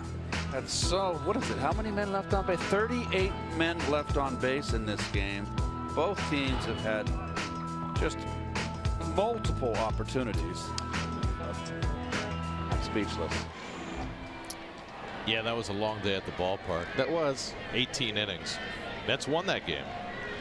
Juan Magaris into play center field. Brandon Nimmo moves over to right. Jerry's Familia trying for his 10th save of the year. Yadier Molina, first man to face him in the bottom of the 10th. Molina up for the second time in this game, and he takes a slider down for ball 1. Jerry's got the save in the opening game of this series in the 10th inning with a 1-2-3 with a couple of strikeouts. Molina struck out as a pinch hitter in the 8th, stayed in to catch. He's 3 for 6 in his career against Familia. And the fastball on the corner, 1-1. I remember about that 18-inning game is Sean Gilmartin getting a hit in extra innings. I forgot. I've still forgotten that. I don't think recall. You blanked the whole thing out. Slider in for a strike to Molina, and Familia gets ahead 1-2. Tyler O'Neill, the last man on the Cardinals bench, is on deck to pinch hit. Mets have now used their entire bench. And it turns out that Lobaton, who came off the bench, wound up driving in the go-ahead run with a bases loaded walk. It'll be both managers using their entire bench in this game. 1-2. Slapped the other way foul as Familia tried to quick pitch Molina. Well, the Mets have won all 3 of their prior extra inning games, including 2 on this road trip, and trying for a little more extra inning magic today. Mets are 10-2 in games decided by 1 or 2 runs. They've been winning the close ones. That's why their run differential is not particularly staggering for a team that's 15-7. 1-2. Line to left. Cespedes moves in front of it. 1 out.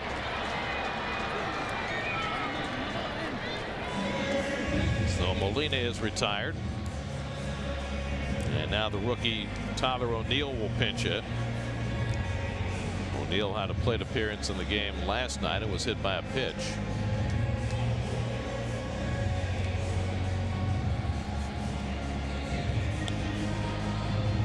O'Neill, just 22 years old, native of Burnaby, British Columbia. Looking for his first big league hit. He's gone 0 for 6 to this point. Batting for the pitcher in the leadoff spot, Tommy Pham is on deck. So regardless of what happens here with O'Neill, this game will not necessarily go quietly because the Cardinals' best hitter is on deck. Just keep it in the ballpark, Gare. And O'Neill pounds one into the ground, and it's 0-2. Noah Syndergaard went 7 1/3, allowed 2 runs, only 1 earned on 6 hits, no walks, 7 strikeouts. Syndergaard was the best he's been this year.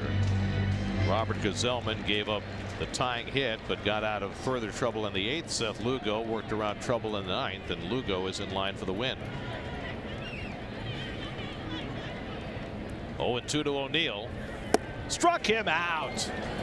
Got him with a slider. Lobaton makes the toss. 2 out.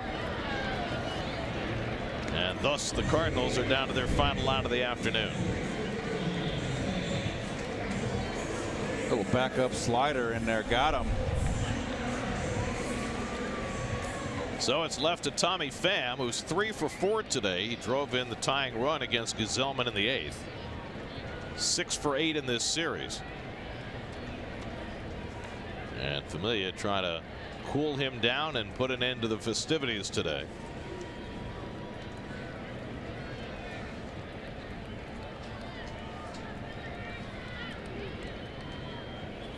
And Pham takes a slider for a strike, and Jerry's throwing more sliders than usual during this outing.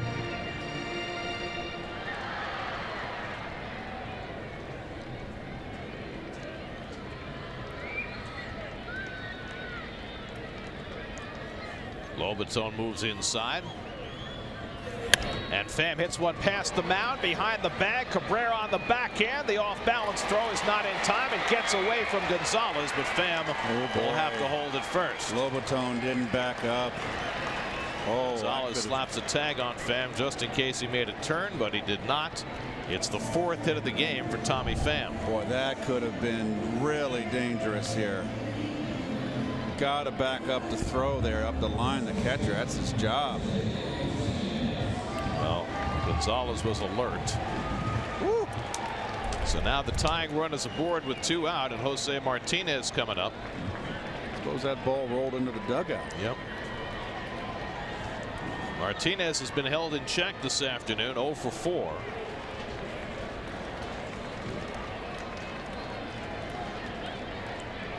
So a 2-out infield hit for Pham keeps the Cardinals alive.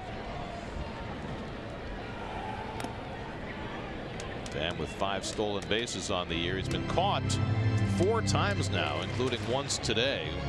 He took off too early, and Syndergaard stepped off and threw him out. Outfield playing deep, no doubles against Martinez.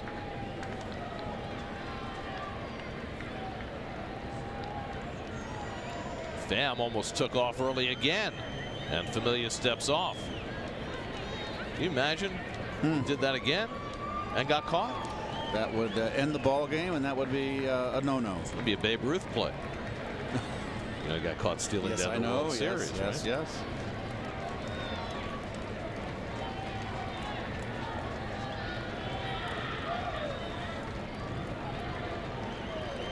Long hold by Familia. And finally, Martinez asked for time.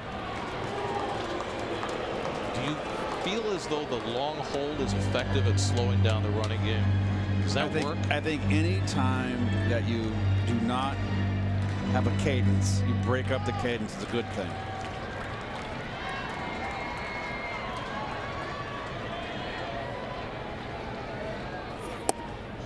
And Martinez takes the sinker just low. Ball one. If Martinez keeps it going, Marcell Ozuna would be next.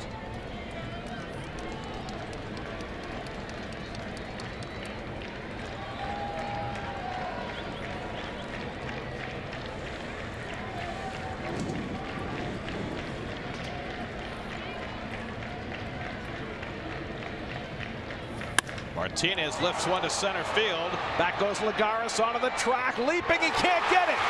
Pham around third. He'll score the tying run. Martinez in at second with an RBI double, and it's 3-3.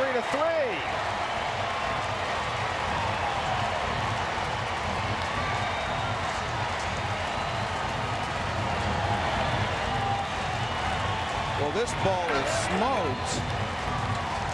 But I thought Lagares a little bit of a sun field here. He didn't get to the fence. Lagares in for defense, but did not play this ball well. That's a ball he usually catches. But the Mets have had a couple of balls not caught by normally dependable outfielders today. And so the Cardinals have rallied to tie it. And now they've got the potential winning run at second base. Marcell Ozuna at the plate. Dexter Fowler on deck. Who would you rather pitch to? Would you rather pitch to Fowler? First base is open. Ozuna's 1 for 4 today. And Familia misses outside, ball one.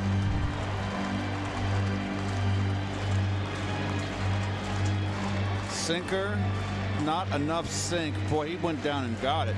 And Lagares just kind of pulled up short on that fence. Usually he, like you said, Gary, makes that play. I mean, he was playing deeper than he normally plays because they were in no doubles. I mean, the ball was hit hard, but it's a play we've seen him make. Not this time. Ozuna takes a slider down 2-0. I don't know why they're not walking Ozuna. Do you understand this? I know that you got switch hitter Fowler on deck, but this is a much more dangerous hitter. Ozuna's not really in a groove, and you're pitching him very carefully, Gary. It's 2-0.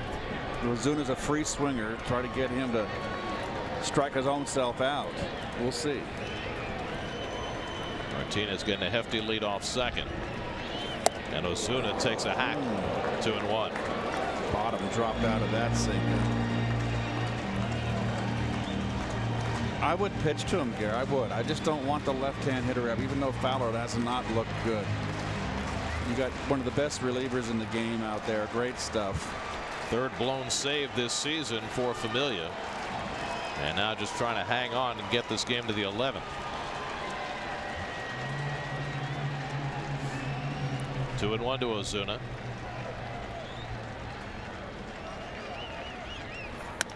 Ground ball. Rosario gets in front of it. And we'll go to the 11th inning. Cardinals tie it with 2-out magic in the 10th. Jose Martinez with a double to send us to the 11th.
They're opening their series with the Padres tomorrow night, 9:30 the coverage on SNY. For more on the Padres, let's check in with Steve Gelb. Steve? Yeah, one of these days we'll get there, Gary, and then when we do, we'll see a team that really strikes out a ton.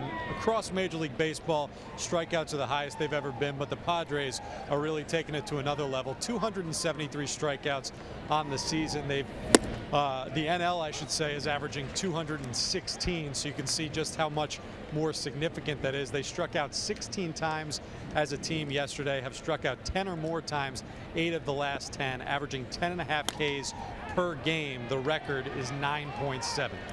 Ahmed Rosario pops up, and Paul DeYoung puts it away, and John Gant, on in relief in the 11th inning, has his first out.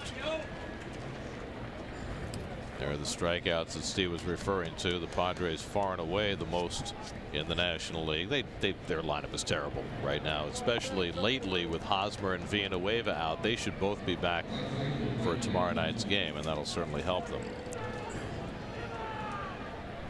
Here's Brandon Nimmo, who's been on base 3 times today with a single and twice hit by a pitch. John Gant, the 7th Cardinal pitcher, and Nimmo fouls away the fastball. 0-1. Gant came up through the Mets farm system, traded away before the deadline in 2015 when the Mets got Juan Uribe and Kelly Johnson from the Braves, traded from the Braves to the Cardinals for Jaime Garcia. And Nimmo grounds one right at Colton Wong, and quickly Gant has 2 outs in the 11th.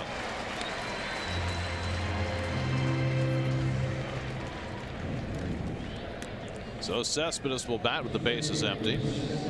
He's driven in 2 of the 3 Met runs today, a first inning double, a 7th inning sacrifice fly. 2 for 4 in the day and swinging the bat the best I've seen him swing all year. A.J. Ramos getting ready for the bottom of the 11th. After Familia suffered his 3rd blown save in 12 tries in the 10th. And Gant sinks one low and in ball 1. This is Gant's first game of the season for the Cardinals. He was just called up today. John Brebbia, who got the 3-inning save last night, was sent down to make room. And that's called roster manipulation, and everybody's doing it now. You have pitchers who have options. One of them throws a bunch of innings. He gets sent down. They bring up a fresh arm for just this kind of a circumstance where they've run through the bullpen and need an extra arm. Mets could have done that with Corey Oswalt after he went 4 2/3 last night, but opted not to. Oswalt will accompany the team to San Diego, which is his hometown, but obviously not available today. Outside to Cespedes, 3-1 with Cabrera on deck. Cespedes has not had a game without a strikeout since April 16, and that was he came in late in that game. Takes a big hack at a 3-1 breaking ball. Full count.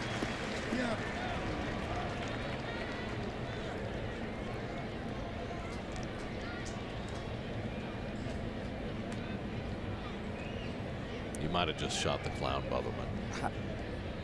Here's a 3-2, and he gets one in the air. Foul on the left side. Garcia has room, and he puts it away to retire the side. So Gant in his first big league inning of the year gets the Mets 1-2-3. Still 3-3 in St. Louis. I breathed a sigh of relief.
Inside Busch Stadium of some of the Cardinal greats from the past. There's Lou Brock's statue.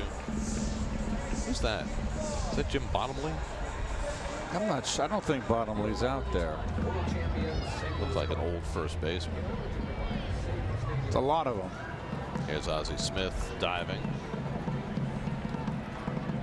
That Dizzy right there. Gorgeous afternoon in St. Louis. Elongated into the bottom of the 11th, and A.J. Ramos will be the 5th Met pitcher of the day. Well, Ramos's problems. You see the 9 walks.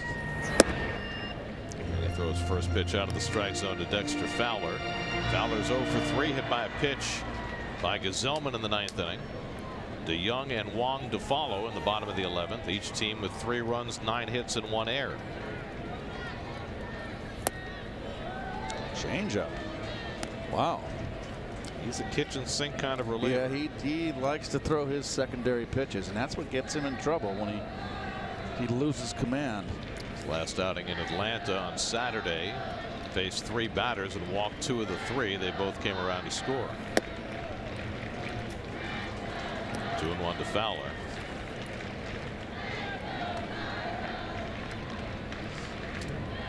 Mets led 2-0. Cardinals tied with a run in the 7th, a run in the 8th. Mets got a run in the 10th. The Cardinals matched it on Martinez's 2-out double, which put us in the 11th. Here's a strike from Ramos, and it's 2-2.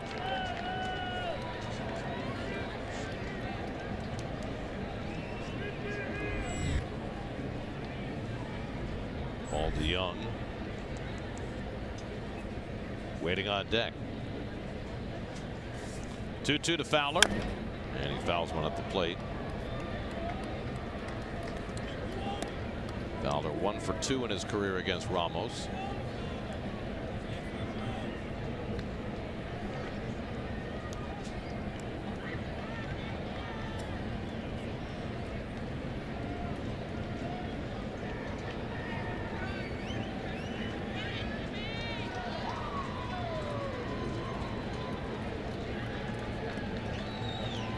Again, the 2-2, and he grounds one foul.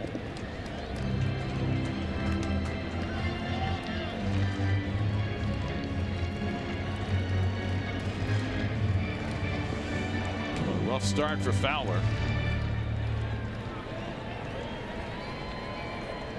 Just 181 coming into this at bat. 1 for 10 in this series. And he pops one up in foul ground. Gonzalez should have a play. 1 out.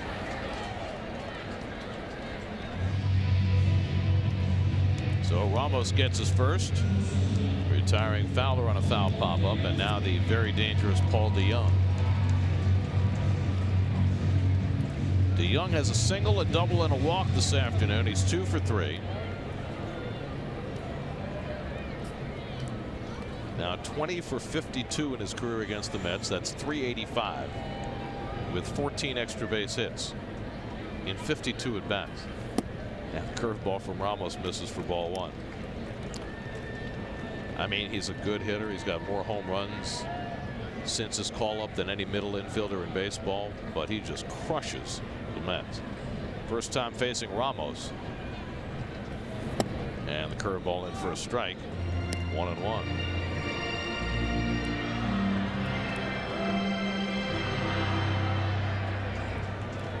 Lagares playing deeper than I've ever seen him yes, play. I go right in front of the warning track.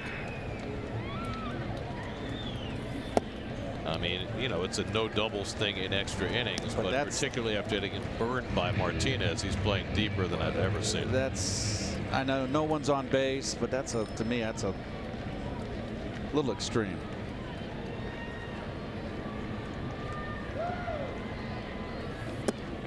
And DeYoung lays off, and now Ramos behind 3-1. You got Colton Wong standing on deck.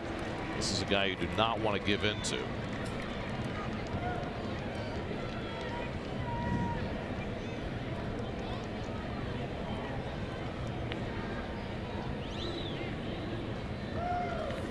And DeYoung takes a knee-high strike. 3-2.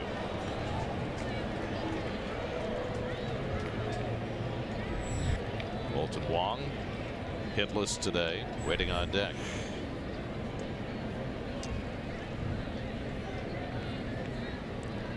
(3-2) coming to DeYoung. Yes. And he got him looking at a fastball. Well, with Ramos, you got to look for something else because he doesn't throw his fastball much, but he did there, and he painted the outside black for the second out. I'll say I painted it, and he took a hanging slider 3-1, and then that's some paint right there. Second time in this series DeYoung's been caught looking. 14 times this year now he's been caught looking. So 2 out and nobody on for Wong, who's 0 for 4 today, and he takes a curveball for ball 1. Tells me he's looking, he's guessing. Yeah. Well, with Ramos, you know, just don't throw his fastball that much. Well, he's got 14 called third strikes. I mean, the whole kit and caboodle. The kit and the caboodle. 1-1 to Wong. Actually, I meant kitten. Kitten? Caboodle? Kitten. Yes. Sounds like it. You'll work Haji into the broadcast any way you can.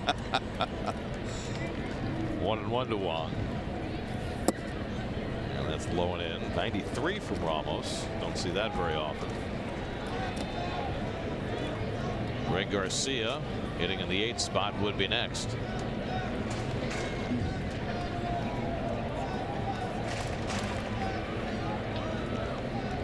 (2-1 to Wong). Oh, good changeup by Ramos to get even 2-2. Boy, he takes a lot off of that too. 83 miles per hour. It is a real floater in there.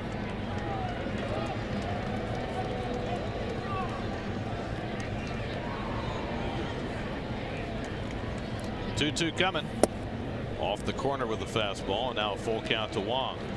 Second straight full count for Ramos. Facing his third batter, 18 pitches.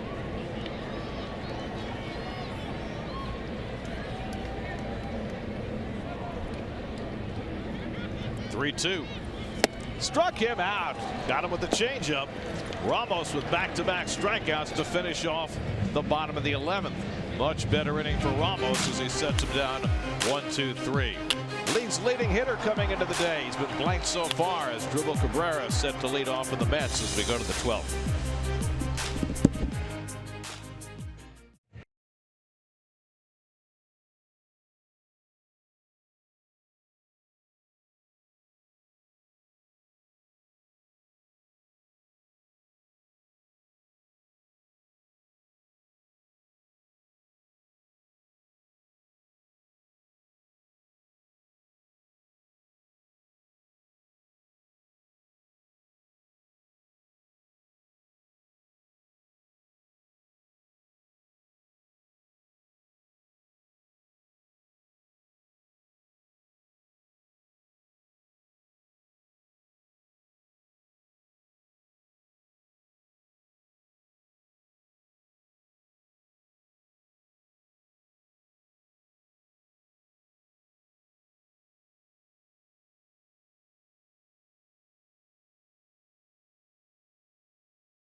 Twelfth inning as Dribble Cabrera leads off.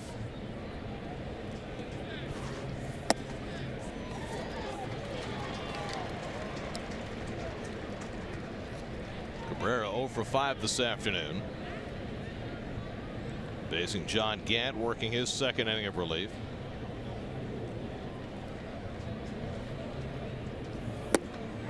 And Gant gets him on 3 pitches for the first out. Well, those were all the available position players and pitchers coming into the game. There's a lot less left now. Both benches are empty. And Paul Sewald's up in the Mets bullpen now. Corey Oswalt technically available, but no way after 4 2/3 yesterday. So I'll tell you who is available in the Mets bullpen with 1 day of rest after 2 innings on Tuesday, and that would be Matt Harvey. Wouldn't that be interesting? It would be. Sewald's going to get the call. Now I'm talking about 3 or 4 innings from now. Oh, let's not even consider that. Martinez chasing the ball by Lagares, and he makes a nice play. Well, Martinez always looks challenged running after the ball, but he made a nice play going away to retire Lagares for the second out. Well, he's not one of those guys that does anything smoothly. Even in his swing, he looks awkward. Well, it's the second time he's burned Lagares. He went over his head for the tying double. Yeah. And now he makes a nice play to retire Juan for the second out. So Gant's retired all 5 he's faced. And now Todd Frazier will step in with 2 out and nobody on. Todd had a base hit in the 10th inning that led to the Mets go-ahead run before the Cardinals tied it in the bottom of the 10th. And that curveball sends them out of the batter's box 1-0. Well, if you really look at it, you know, this game, the Mets defensively have kind of let the Cardinals back in this game and most of their runs. You mentioned earlier, a good changeup there from Gant. The leadoff double by Pham. He wound up scoring in the 7th on a ball that Cespedes would probably catch 99 out of 100 times. The error in the 8th by Rosario, and then Juan Lagares in the 10th.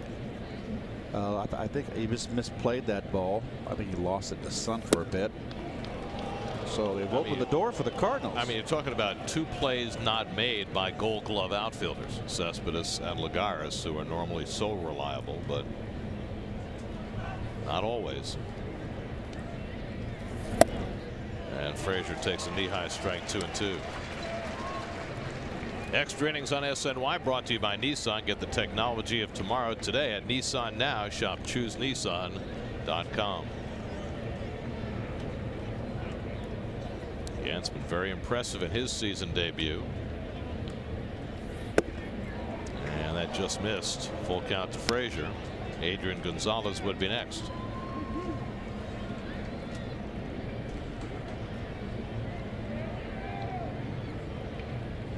John Gant, 21st round draft pick by the Mets back in 2011. Off the end of the bat. Rolls down to Martinez. Side retired. 6 up and 6 down for Gant. And sends us to the bottom of the 12th. Still tied at 3.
taken in the game today.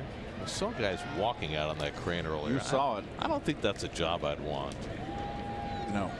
The vertigo might kick in. I'd be scared to death.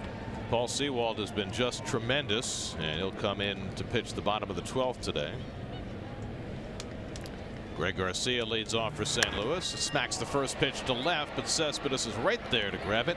1 pitch and 1 out for Sewald in the 12th. Sewald pitched 2 scoreless innings in the first game of this series. And right back out there. Now Molina up for the 3rd time. He lined out to left his last time up. Came into the game late. Already his 3rd at bat.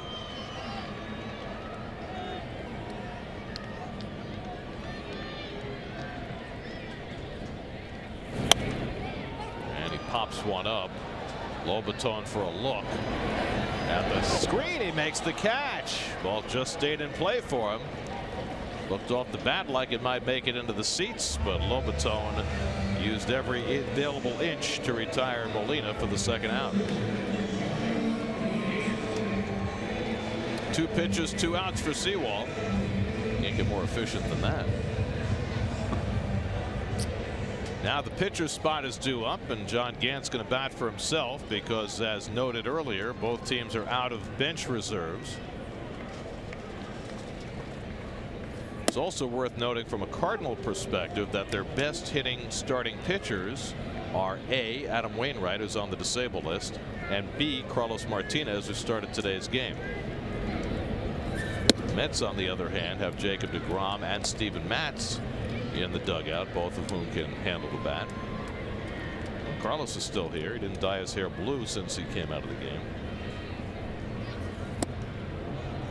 Gant with a half swing. He did not go around. 2-1.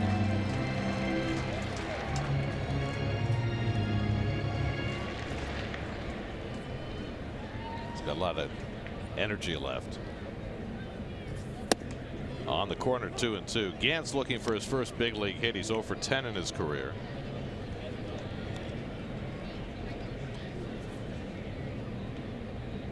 Before long, Sewald will be batting. 2-2. Grounded weakly to short. Rosario scoops it up, and we head for the 13th in St. Louis. Another clean inning for Sewald. Took him just 7 pitches. Still tied at 3 after 12.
you tomorrow. Today at Nissan Now. Shop ChooseNissan.com.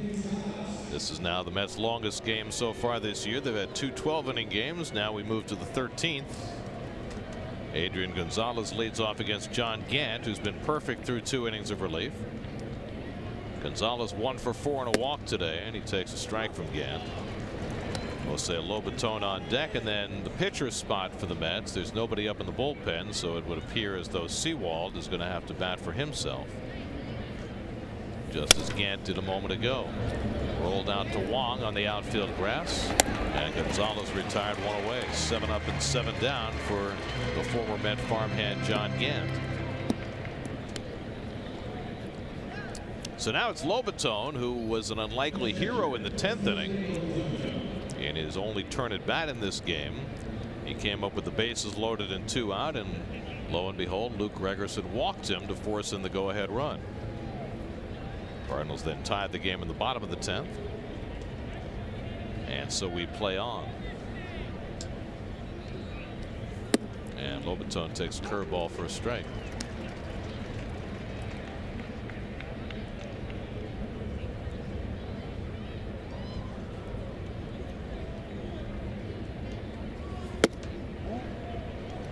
Change up away, 1-1.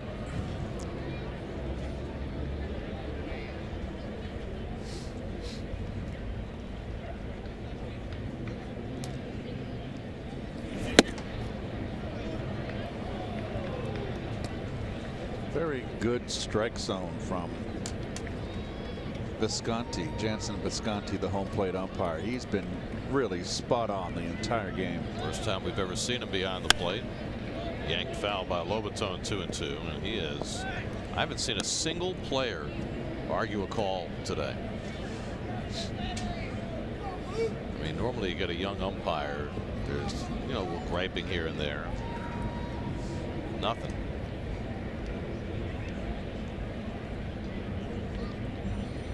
Two-two, and Lobaton fouls off the fastball. Cardinals view 7 pitchers this afternoon. Carlos Martinez and Noah Syndergaard hooked up in a gem. It's a 1-0 game going to the 7th. Martinez went 6, allowed a run on 4 hits. Their bullpen has given up 2 runs in 6 innings of work. And Lobaton hanging tough. Dominic Leone gave up a run in the 7th, but Norris pitched a clean 8th. Greg Holland a scoreless 9th. Gregerson imploded in the 10th and gave up that bases loaded walk. Matt Bowman got the final out of that inning, and Gant now working on his 3rd inning. 2-2 coming, and Lobaton lays off. It's too high, 3-2. So he's had some quality at bats here late in the game after Nito started for a pinch hitter in the 9th. 8th pitch of the at bat from Gant to Lobaton, and he fouls that one away.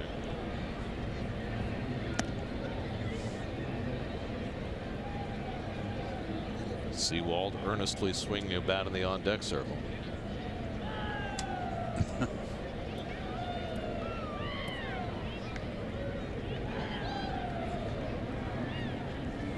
And Lobaton cracks one out to center, chasing Pham back a few strides, but he's there for the 2nd out.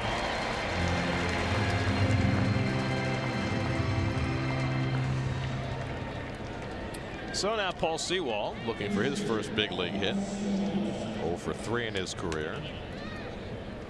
His 2nd at bat this season. That's what happens when you become a 2 and 3 inning guy, as Paul has been early this year.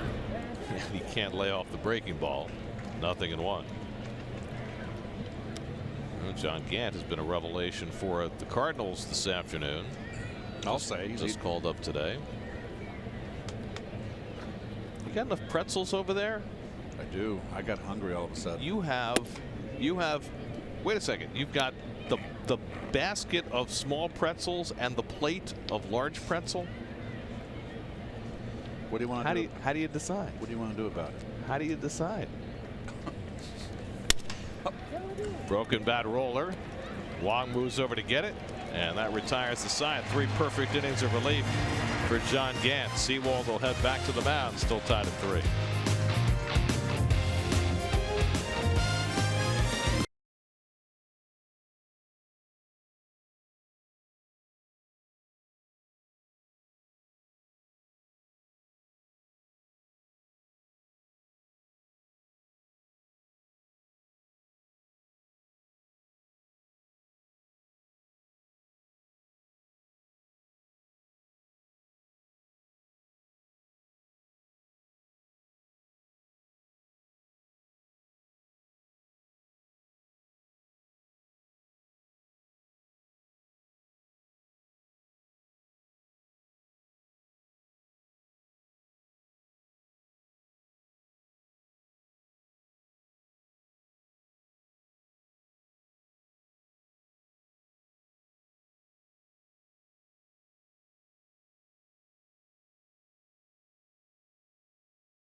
Cardinals Hall of Fame.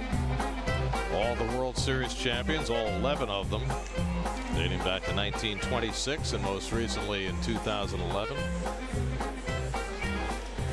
That's an old mitt, Keith. Wow. You never used one like Look that. at that mitt. Only the Yankees have won more World Series titles than the Cardinals.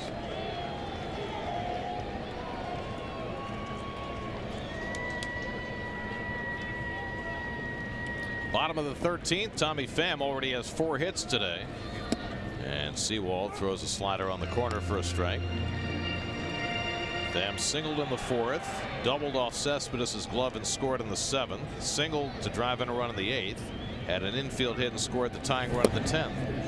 And Seawald keeps the pitch away from him. Pham's never had a 5-hit game. He's in line for one now.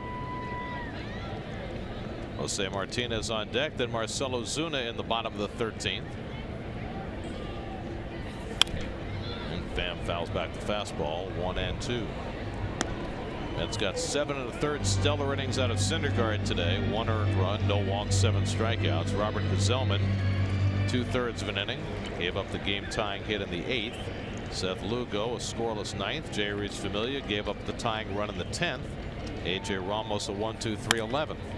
Pham lifts one along the right field line, a long way to get there. Gonzalez can't. Foul ball.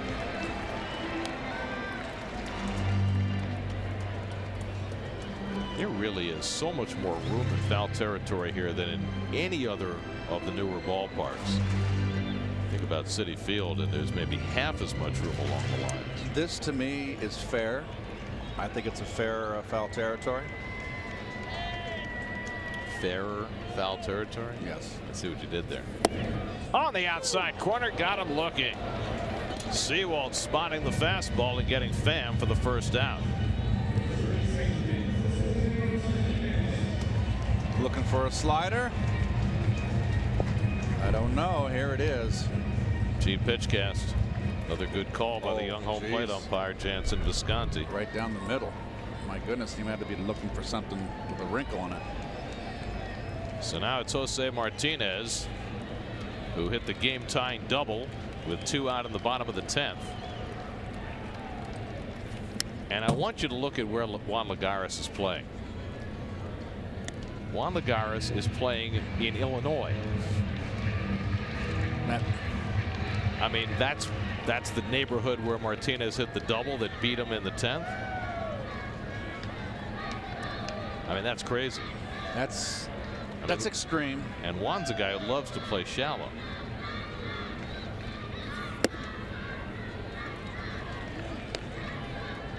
you think he's just not seeing the ball well, and so he's making a compensation? Look at the shadows on the field behind the players. They're going. The sun is directly a little bit of third base side of behind home plate, so it's right into Juan's eyes.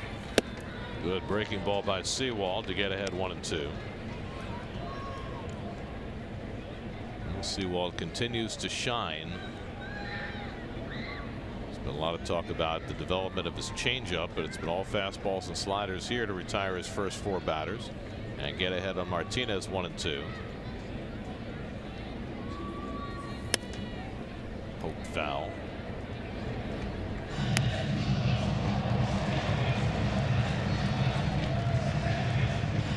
Martinez 3 for 14 in this series. Marcelo Ozuna waiting on deck.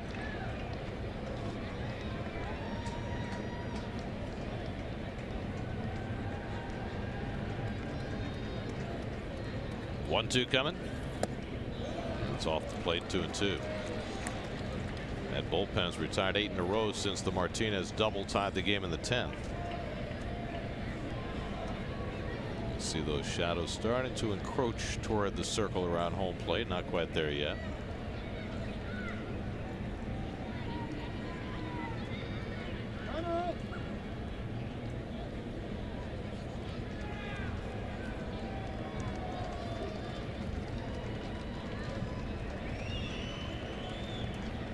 Two to Martinez, and he lays off. Full count. Martinez showing a good eye at the plate for a guy that rips the bat. Can't call him a free swinger. He's just an aggressive hitter. He's got a good knowledge, decent knowledge of the strike zone.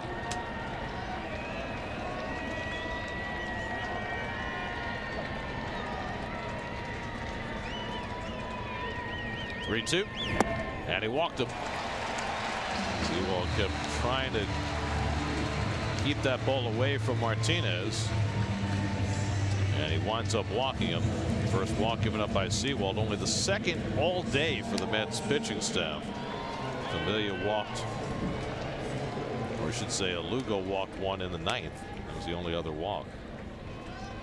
So now Martinez aboard with 1 out, and Ozuna the batter.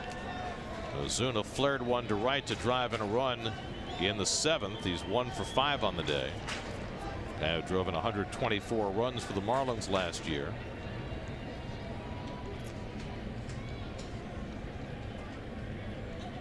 Martinez no threat to run. Ozuna takes a fastball for a strike.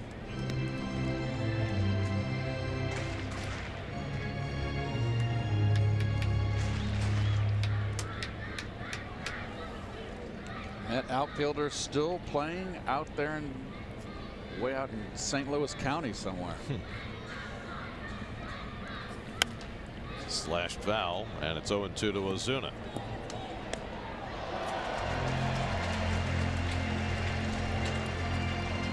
Well, an extra base hit could win the game, and Lagares is not taking any chances. Well, neither is Jay Bruce, or Nimmo, excuse me, and Cespedes. 0-2 to Ozuna. And again, he got jammed and fouls it off. Ozuna looks really lost up there. He's just very defensive right now up the plate. Dexter Fowler would be next.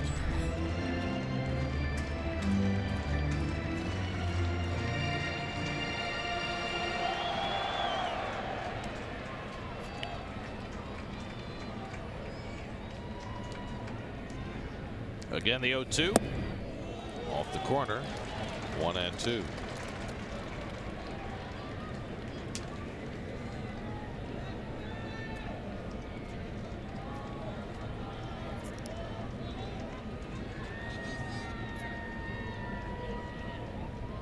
Martinez at first with 1 out. And it's low and away. 2-2 to Ozuna. Ozuna has 2 hits and 7 career at bats against Sewald.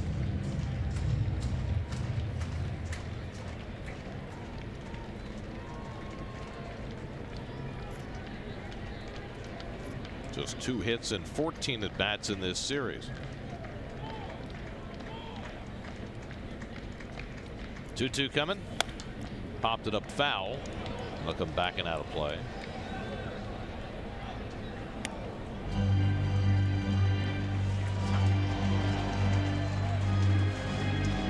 Those 2 hits, Gary, they've had 3 RBIs out of them. Thursday afternoon at the ballpark, and you never know how long you might hang around. It's a beautiful day. Settle in and stay settled. Slider off the plate, and now full count. Well, do you run Martinez here if you're Mike Matheny? I would. I mean, on a strikeout, it's almost a guaranteed strike him out, throw him out. Sewald has had a hard time getting his slider over. Hasn't found the range. 3-2, 1 out. Not going. Hit up the middle, base hit for Ozuna. Martinez to second. He'll pull up there as Lagares charges it. And so now the potential winning run moves into scoring position. Ozuna's second hit of the game.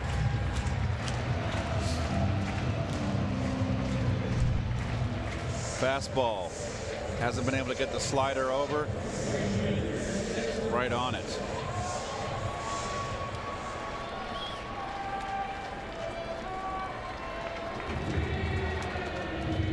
Would have been first and third if he had ran him. Yep. So now it's Dexter Fowler, who's gone 0 for 4 today. Also been hit by a pitch. 1 for 11 in this series. Rosario shadowing Martinez at second. And the off-speed pitch. There's that changeup from Sewald to get ahead on Fowler. It's been a great weapon for him against the lefties. He has not given up a hit to a left-hand hitter yet this year. It is really an effective pitch, and he has not overused it.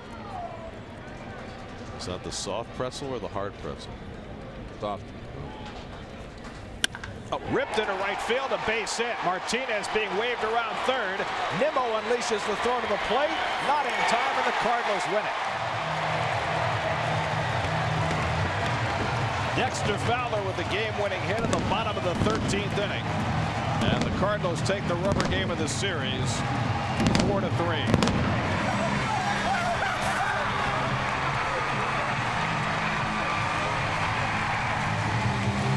Fowler, who has really struggled and has not looked good at the plate, came through on this one. Now this is one the Mets let get away. And a 2-0 lead with Syndergaard. Some not so great defense allowed the Cardinals to tie the game. Mets took a lead in the 10th. Familia blew the save as Martinez had the game tying hit. And St. Louis wins it in the 13th as Fowler drives home Martinez with the game-winning run. Let him off with a changeup, 0-1. Fastball, got too much plate. And that ball was ripped.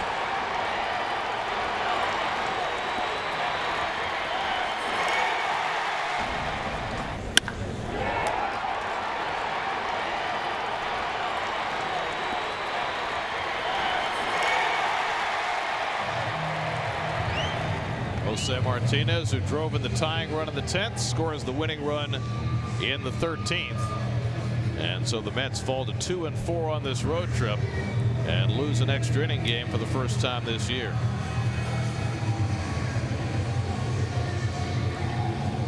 Day when Sewald's slider betrayed him. And he gave up 2 hard hits to Ozuna and Fowler that decided it.